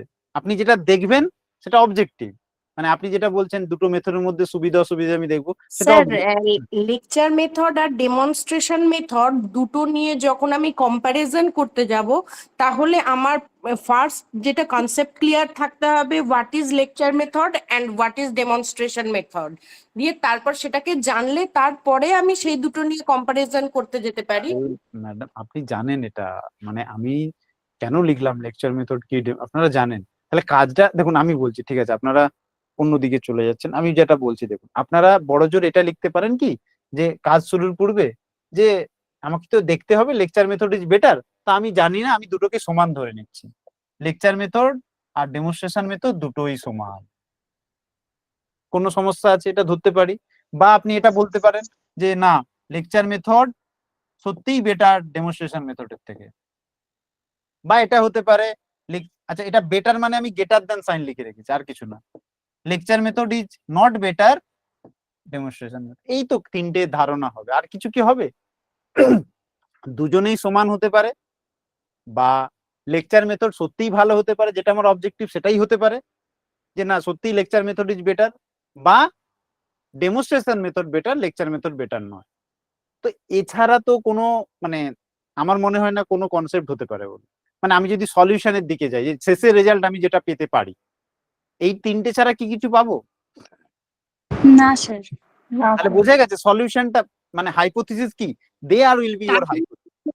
তার মানে স্যার এটাতে আপনি হাইপোথিসিস গঠন করলেন, তাই হ্যাঁ, তো? এটাই হাইপোথিসিস, আমি বলতে চাইছি এটাই আমার হাইপোথিসিস। এবার হ্যাঁ, এই জিনিসটাকে, এই hypothesis। এই হ্যাঁ, এই জিনিসটাকে আমি কি করব, আমি একটা স্যাম্পল নেব, কোনো জায়গার, কোনো এরিয়ার, কোনো সে স্কুল হতে পারে, কোনো এলাকার 5-6টা স্কুলের বাচ্চা হতে পারে, তাদের মধ্যে আমি বিভিন্ন ভাবে কাজটা করতে পারি। তার জন্য কিন্তু ওই টাইপে চলে যেতে হবে, আমি যেটা প্রথমে বললাম, পারপাস বা অ্যাপ্রোচ, যে কাজটা কিভাবে হবে। সেখানে আপনি অ্যাপ্রোচ যদি বলেন, আপনি শুধু প্রশ্ন করতে পারেন বাচ্চাদের যে আচ্ছা বলো লেকচার মেথড ভালো না ডেমনস্ট্রেশন মেথড ভালো। বা আপনি যদি বলেন না আমি এইভাবে করব না, এইভাবে করলে তারা বায়াসলি উত্তর দিতে পারে। আপনি করলেন, একটা 40 জনের বাচ্চা নিলেন, গ্রুপ নিলেন, তাদেরকে দুটো ভাগে ভাগ করে দিলেন, একটা গ্রুপকে লেকচার মেথডে পড়ালেন, অন্য গ্রুপকে ডেমনস্ট্রেশন মেথডে পড়ালেন, কোনো একটা একই বিষয়। 20 দিন পড়ানোর পরে আপনি টেস্ট নিলেন, টেস্ট নিয়ে রেজাল্টের ভিত্তিতে আপনি জিনিসটাকে ব্যাখ্যা দিলেন। তাহলে এইটাই হচ্ছে কাজ, এইটাই হচ্ছে কাজ। মানে আপনি প্রথমে কোশ্চিন করেও শুধুমাত্র পরীক্ষার অত খাটলেন না, আপনি গেলেন বাচ্চাদেরকে প্রশ্ন করলেন। কোনো একটা স্কুলে লেকচার মেথডে পড়ানো হয়, কোনো টিচার ডেমনস্ট্রেশন মেথডেও পড়ায়, একই স্কুলে অনেক হতে পারে। আপনি এই এই অন্য একটা স্কুলে কেউ এই কাজটাকে অন্যভাবে করলো, দেখুন সে একটা এরকম 40 জনের স্যাম্পল নিল, সেটা অন্য স্কুলে, সে শুধু গিয়ে বাচ্চাদেরকে প্রশ্ন করলো কোনটা ভালো, লেকচার মেথড না ডেমনস্ট্রেশন মেথড, দেখলো সে বাচ্চারা তাকে রেসপন্স করলো, তার ভিত্তিতে সে রেজাল্ট জমা দিয়ে দিল। তো দুটোই একই কাজ, দুটোই সে কাজ করছে, বাট এই কাজটাতে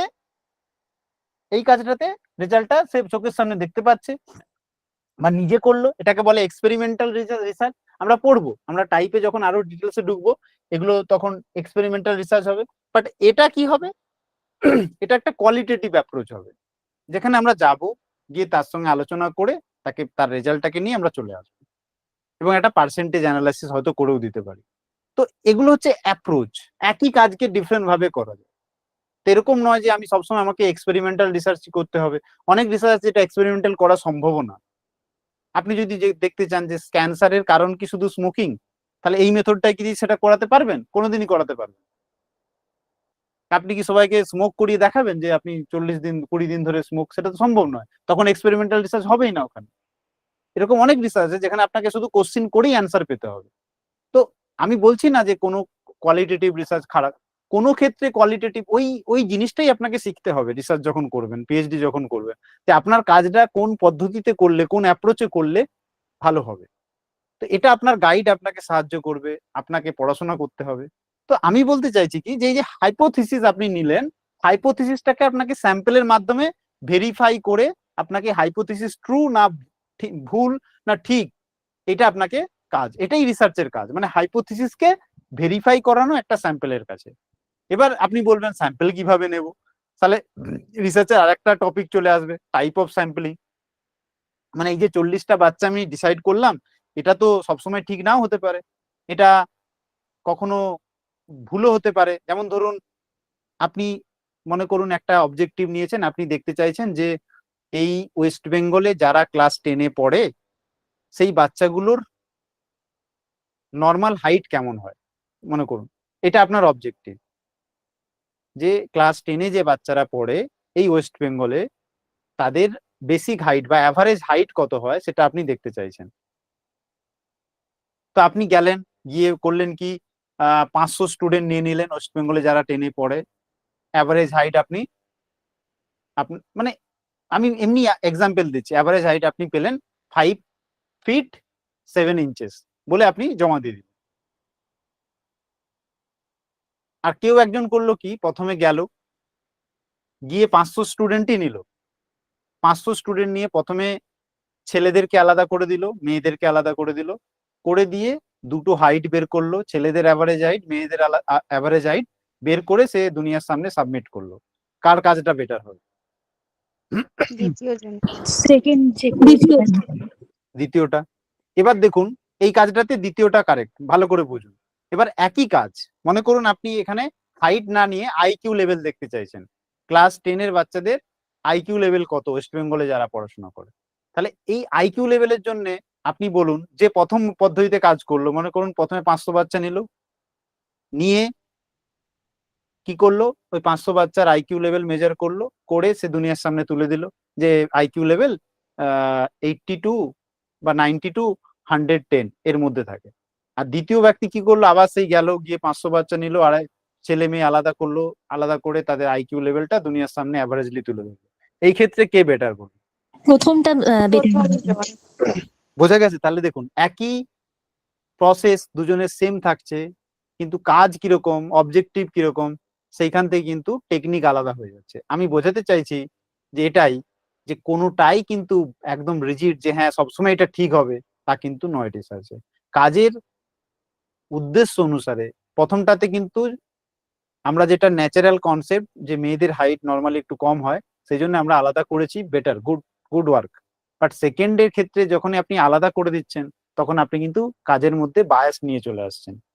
এরকম ধরা যাবে না যে ছেলেদের বুদ্ধি কম মেয়েদের বুদ্ধি বেশি বা উল্টোটা, এরকম আপনি প্রথমে ধরতে পারেন না। তাই আলাদা করাটা কিন্তু এথিক্সের মধ্যে পড়লো না। তো এরকম কিছু বিষয় আছে, মানে আমাদের যেটা কাজ, হাইপোথিসিস বিষয়টা হচ্ছে জানা, হাইপোথিসিসটাকে ভেরিফাই করা স্যাম্পলিং এর দ্বারা।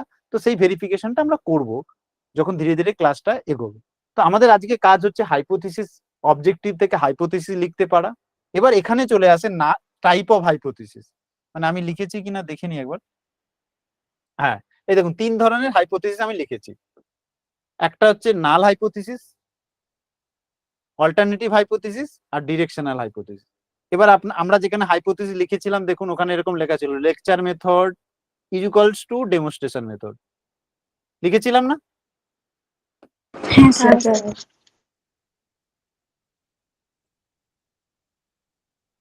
Lecture method is equals to demonstration method. আর আরেকটাতে লিখেছিলাম lecture method is greater than demonstration method, lecture method is less than demonstration method. তো এই বিষয়গুলো আমি লিখেছিলাম, এই 3টে বিষয়। তার মধ্যেই প্রথম বিষয়টা যেখানে আমি কি বলছি যে দুটো মেথডের মধ্যে কোনো পার্থক্য নেই, সেইটা হবে আমার নাল হাইপোথিসিস। আর যেখানে আমি একটাকে অন্যের থেকে বড় বলার চেষ্টা করছি বা বেশি বলার চেষ্টা করছি, মানে এই দুটো হচ্ছে কি হয়ে যাবে, ডিরেকশনাল হাইপোথিসিস। মানে যেখানে আমি একটা ডিরেকশন দেওয়ার চেষ্টা করছি যে কেউ কারো থেকে বেশি বা কেউ কারো থেকে মোর স্যাটিসফাইড যে কোনো রেসপেক্টে, তখন সেটা ডিরেকশনাল হাইপোথিসিস হয়ে যাবে। তাহলে অল্টারনেটিভ হাইপোথিসিস কি না, অল্টারনেটিভ হাইপোথিসিস আলাদা করে লিখতে হয় না। এবার তুমি বলবে কি বিষয়টা বলুন স্যার। যখনই নাল হাইপোথিসিস রিজেক্ট হয়ে যায়, মানে নাল হাইপোথিসিসটা ভুল হয়ে যায়, তার মানে কি দুজনের মধ্যে পার্থক্য আছে, মানে lecture method and demonstration method সমান না, সেটাকে আমরা বলি। আমি কিন্তু এটা বলছি না কে বেটার কে খারাপ কে ভালো, এটা বলছি না, কিন্তু আমি শুধু বলছি দুজনের মধ্যে পার্থক্য আছে, এইটুকু বলেছি। পার্থক্যটা কিন্তু এটা নয় যে কে বেশি কে খারাপ। আবার বলছি দুজনের মধ্যে পার্থক্য আছে, এইটুকু কথা যখন আমি বলছি সেটারই নাম হচ্ছে অল্টারনেটিভ হাইপোথিসিস। এই জন্যেই যারা নেটের প্রিভিয়াস ইয়ার কোশ্চেন দেখেছো ওখানে দেখবে অল্টারনেটিভ হাইপোথিসিসকে বলা হয় রিসার্চ হাইপোথিসিস। তার কারণ রিসার্চের শেষে যখন নাল হাইপোথিসিস অটোমেটিক্যালি রিজেক্ট হয়ে যায়, ও অটোমেটিক্যালি অ্যাক্টিভ হয়ে যায়। আর নাল হাইপোথিসিসকে অনেকে দেখবে অনেকে লেখা থাকে স্ট্যাটিস্টিক্যাল হাইপোথিসিস। মানে কি, নাল হাইপোথিসিসকে আপনাকে কি করতে হবে, স্যাম্পেলের থ্রু ভেরিফাই করতে হবে, মানে স্ট্যাটিস্টিক্স ইউজ করে আপনাকে সেটাকে হয় রিজেক্টেড নালে অ্যাকসেপ্টেড এই বিষয়টাকে আপনাকে নিয়ে আসতে হবে। তো দ্যাট ইজ দ্য ইস্যু, যে নাল হাইপোথিসিস লেখাটাই আমরা যখনই রিসার্চ করি আমরা নাল হাইপোথিসিস লিখেই কাজ শুরু করি। এবার নাল হাইপোথিসিস যখন রিজেক্ট হয়ে যায় তখন অটোমেটিক্যালি অল্টারনেটিভ হাইপোথিসিস ওর কাজ শুরু করে দেয়। ও বলে দেয় যে আপনি যখন নাল হাইপোথিসিসকে রিজেক্ট করেছেন তার মানে দুটো বিষয়ের মধ্যে পার্থক্য আছে। তার মানে এই কথাটা মানেই হচ্ছে অল্টারনেটিভ হাইপোথিসিস। আর অল্টারনেটিভ হাইপোথিসিস আমরা নর্মালি নিয়ে কাজ করি না, কারণ যদি আমি বলে থাকি যে আমি দুজনের মধ্যে পার্থক্য নিয়ে কাজ করছি তো সেটা ঠিক প্রপারলি এগোনো যায় না। তো সেই জন্য আমরা অল্টারনেটিভ হাইপোথিসিসকে রেখে দিই, রিসার্চের শেষে ও অটোমেটিক্যালি অ্যাক্টিভ হয়ে যাবে। তো আমার কথাটা বোঝা গেছে কিনা বলুন, আমি যেটা বলতে চাইছি। হ্যাঁ স্যার। স্যার ওকে, নন ডাইরেকশনাল হাইপোথিসিস আর অল্টারনেটিভ হাইপোথিসিস একই স্যার? হ্যাঁ ওটা একই বোঝাচ্ছে তো, মানে যেখানে ডিরেকশন নেই বাট সেটা নাল হাইপোথিসিসও না, সেটা তো এটাই দাঁড়াবে। মানে আপনি শুধু বলছেন পার্থক্য আছে, কে ভালো কে বেটার দুটো ইনস্টিটিউশনের মধ্যে আপনি বললেন না পার্থক্য আছে, বাট আমি এটা বলতে পারছি না বেটার কে কে খারাপ, এটা আপনি ডিরেক্টলি বলতে পারছেন না, তখন ওটা অল্টারনেটিভ বোঝায়। ঠিক আছে,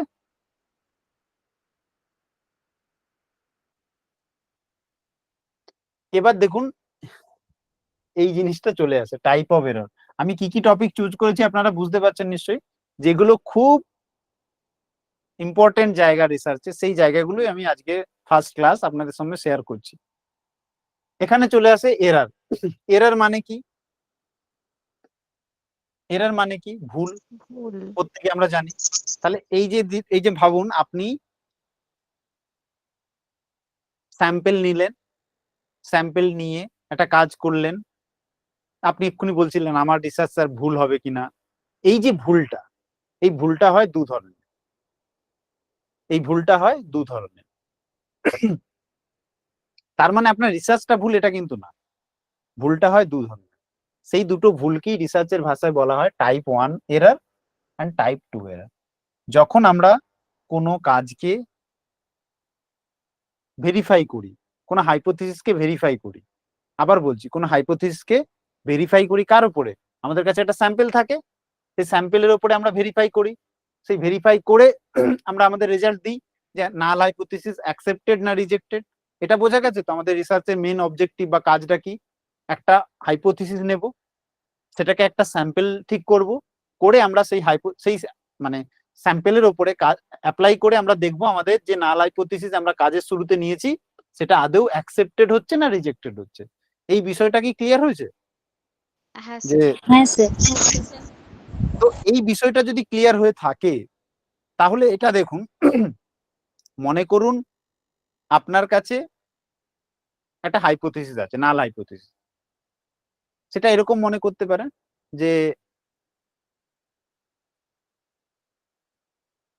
ডেমনস্ট্রেশন মেথডে পড়ালে girls student and boys student এদের যে স্যাটিসফ্যাকশন লেভেল আছে দুটোই সমান।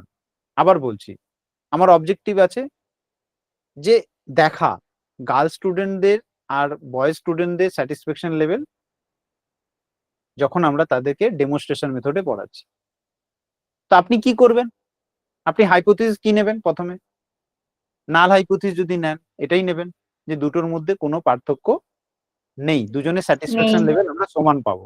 তো এটাই আমার প্রথম হাইপোথিসিস হবে।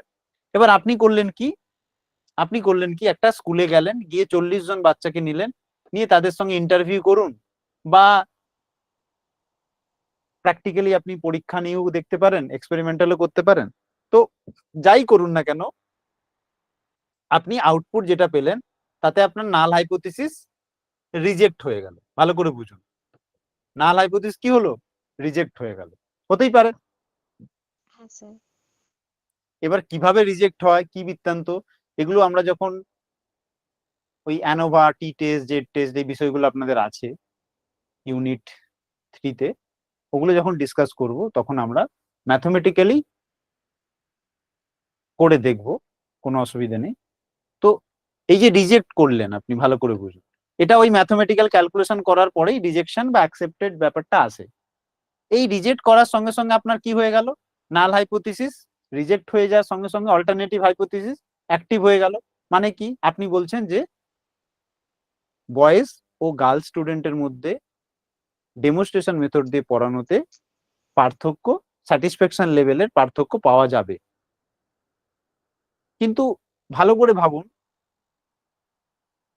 এই হাইপোথিসিসটা যেটা আপনি নিয়েছিলেন এটা তো ট্রু হতে পারতো। মনে করুন এই স্যাম্পেলের স্টুডেন্ট গুলো যারা আছে, এই স্যাম্পেল যে 40 জন স্টুডেন্ট আপনি নিয়েছেন, এরা প্রত্যেকেই খুব একটা ভালো স্টুডেন্ট না। বা মনে করুন বয়েজ যে স্টুডেন্ট গুলো এসছে তারা প্রত্যেকেই ফাঁকিবাজ স্টুডেন্ট, তাহলে তারা ক্লাস করে না। গার্লস স্টুডেন্ট গুলো মোটামুটি ক্লাস করে, তাহলে আপনি পার্থক্য পাবেন কিনা বলুন? পার্থক্য তো পাবেন। হ্যাঁ স্যার। তাহলে আপনার হাইপোথিসিস অন্য একটা স্কুলে যেখানে প্রত্যেকটা বাচ্চা, বয়েজ স্টুডেন্ট এবং গার্লস স্টুডেন্ট দুজনেই ক্লাস করে, দুজনেই কিন্তু ক্লাস করে এবং দুটো গ্রুপই কিন্তু অ্যাক্টিভ, সেখানে যখন আপনি এই পরীক্ষাটা করছেন সেটাতে আপনি পেয়েছেন নাল হাইপোথিসিস অ্যাকসেপ্টেড।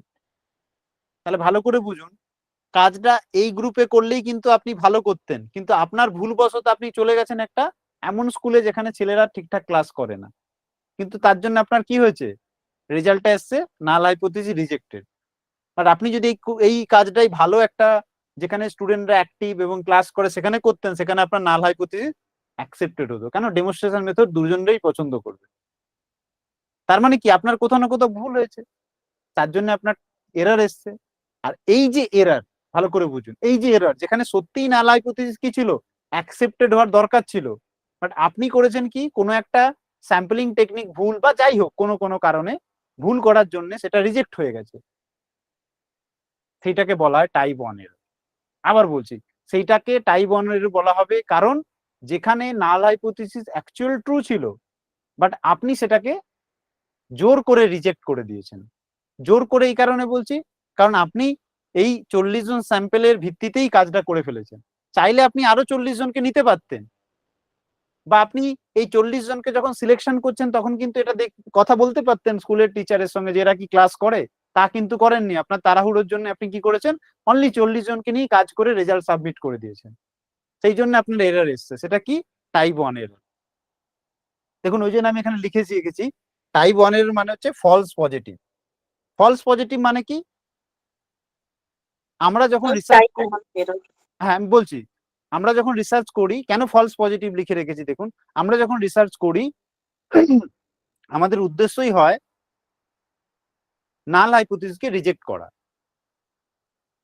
তো রিজেক্ট যখনই আসবে নাল hypothesis, that is positive work, মানে আপনি কাজ করেছেন ভালোভাবে, এটা বোঝায় পজিটিভ ওয়ার্ক, নট ভালোভাবে, পজিটিভ ওয়ার্ক।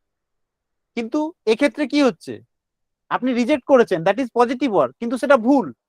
ওই জন্য হচ্ছে দেখুন, প্রথমে ভুল, তারপরে positive, false positive, that is type 1 error. আবার বলছি, নাল হাইপোথিসিসকে রিজেক্ট করাই কিন্তু আমাদের বেসিক এজেন্ডা হয়ে থাকে। দেখবেন কেন হয়, কি বৃত্তান্ত, এগুলো আপনি যখন আরো ডিটেলসে পিএইচডি করবেন তখন ব্যাপারটা ধরা হয়। তো পজিটিভ ওয়ার্ক মানে you have to reject the null hypothesis. এবার এটারও ব্যাখ্যা আছে কেন রিজেক্ট করতে হয়। যেমন ধরুন, আচ্ছা ওগুলো আমি পরে বলবো, আগে এই বিষয়টা বোঝাই।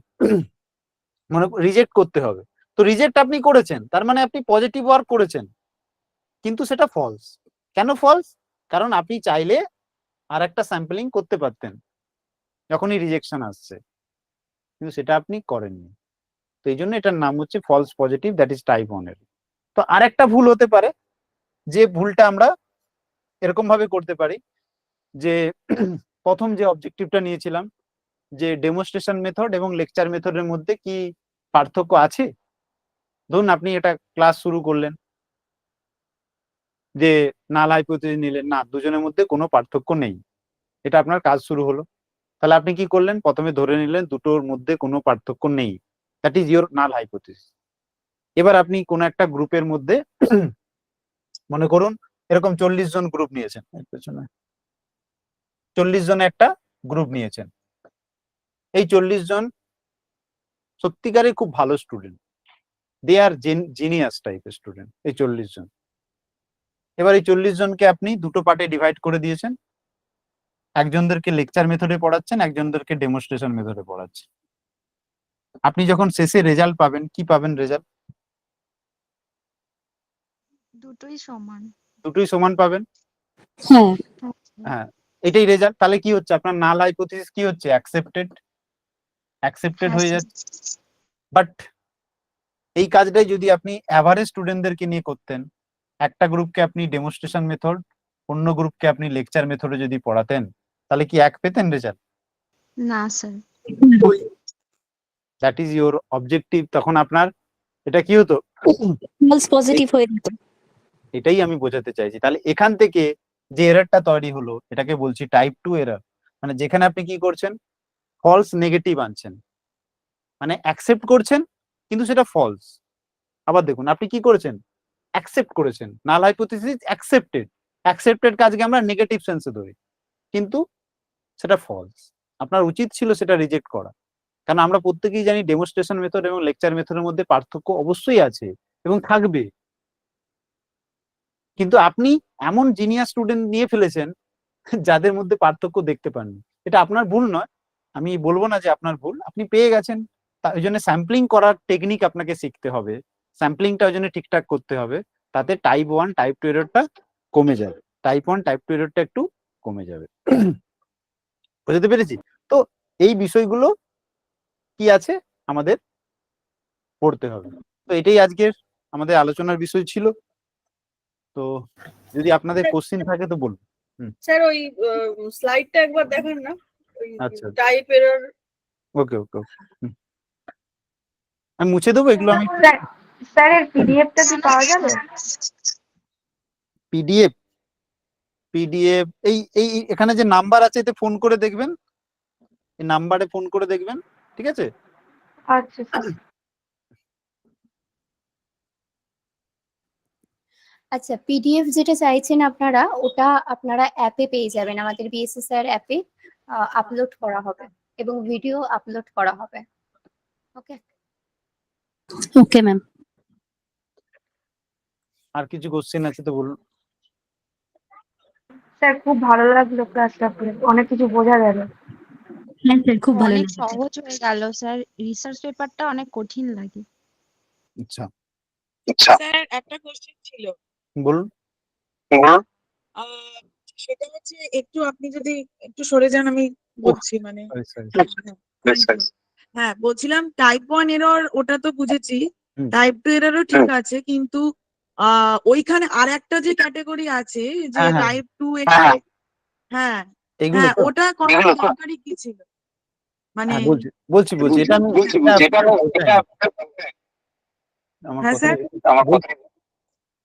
আমার কথাটা রিপিট হচ্ছে। হ্যাঁ শুনতে পাচ্ছি না স্যার, আরেকবার রিপিট হচ্ছে কথাটা। হ্যাঁ বলছি, হ্যাঁ স্যার শুনতে পাচ্ছেন? স্যার শোনা যাচ্ছে না,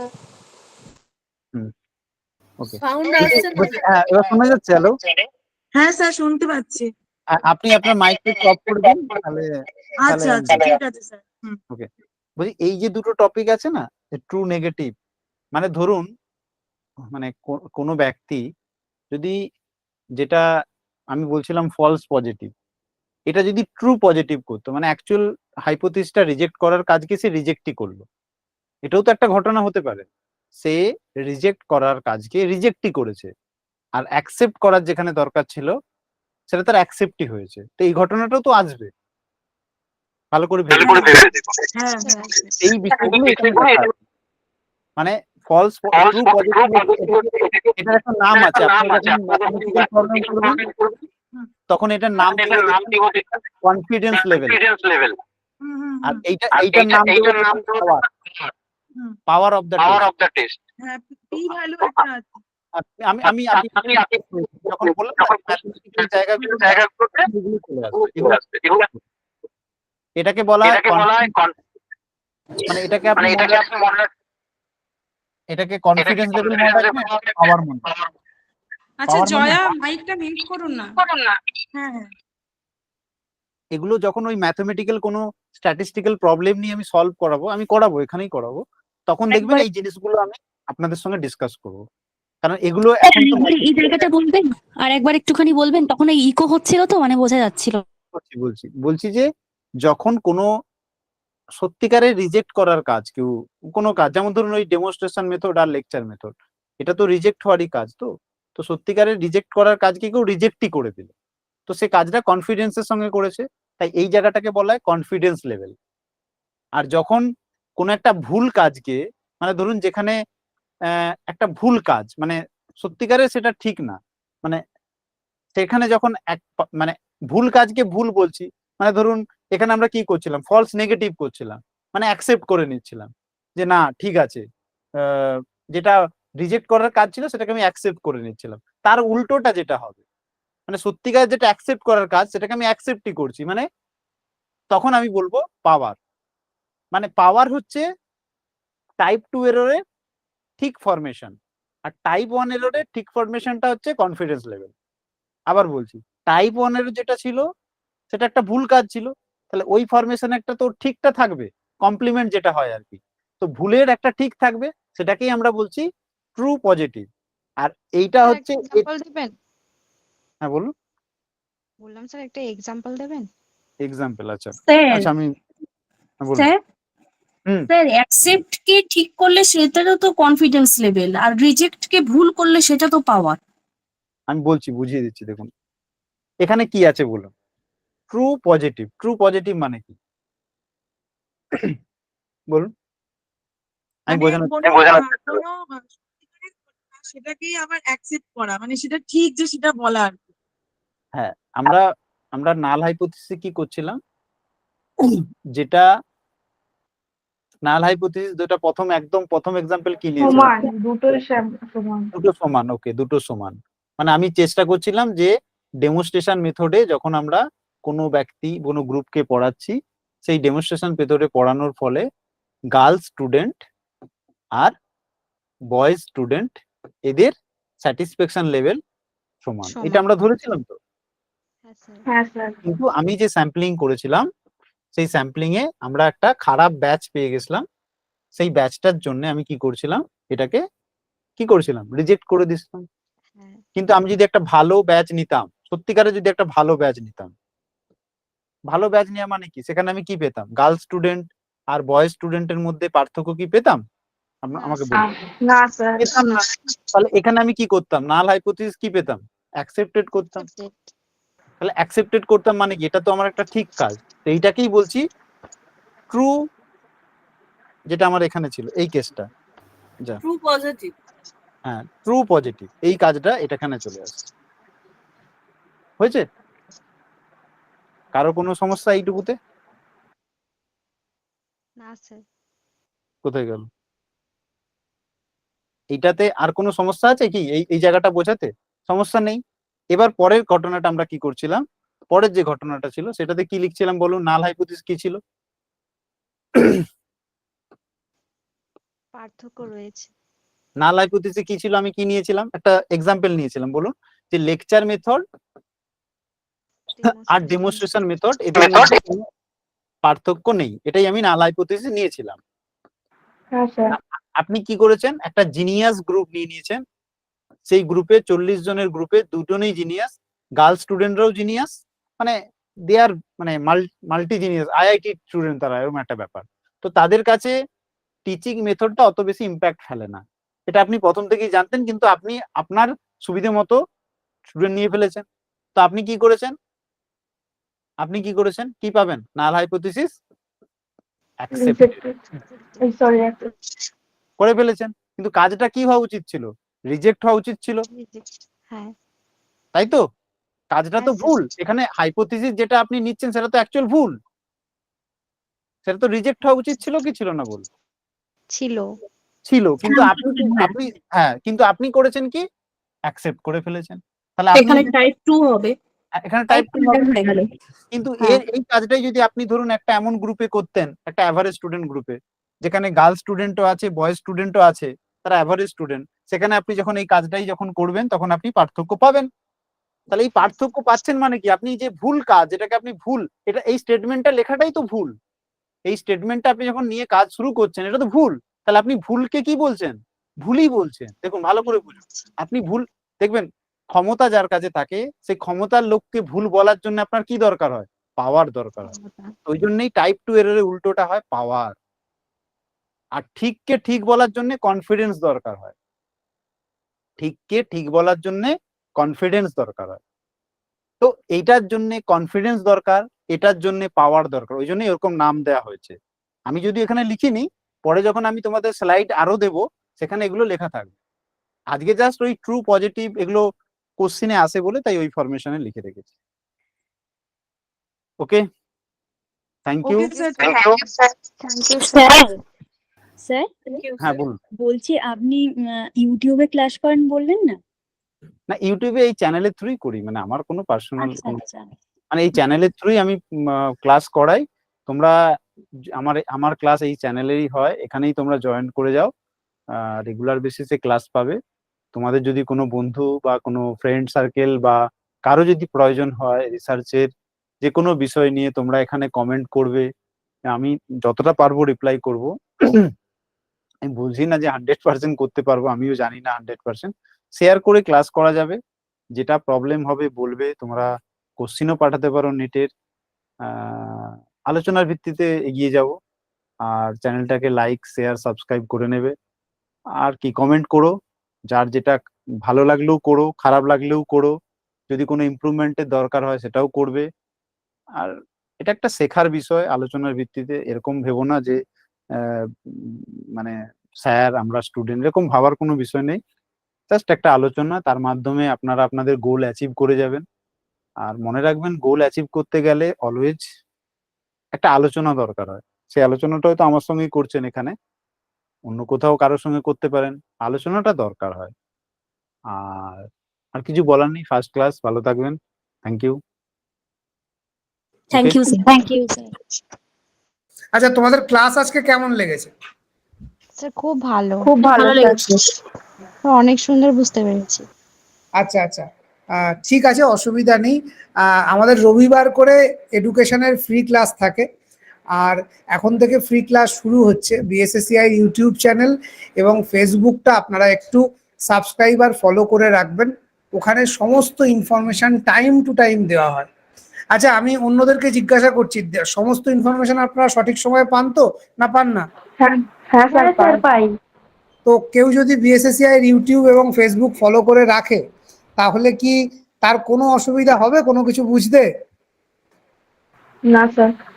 একদম।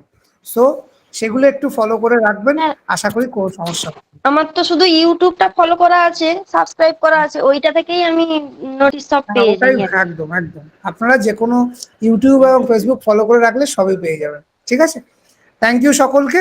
বাকি আপডেট আমরা ইউটিউব ফেসবুকে দিতে থাকবো।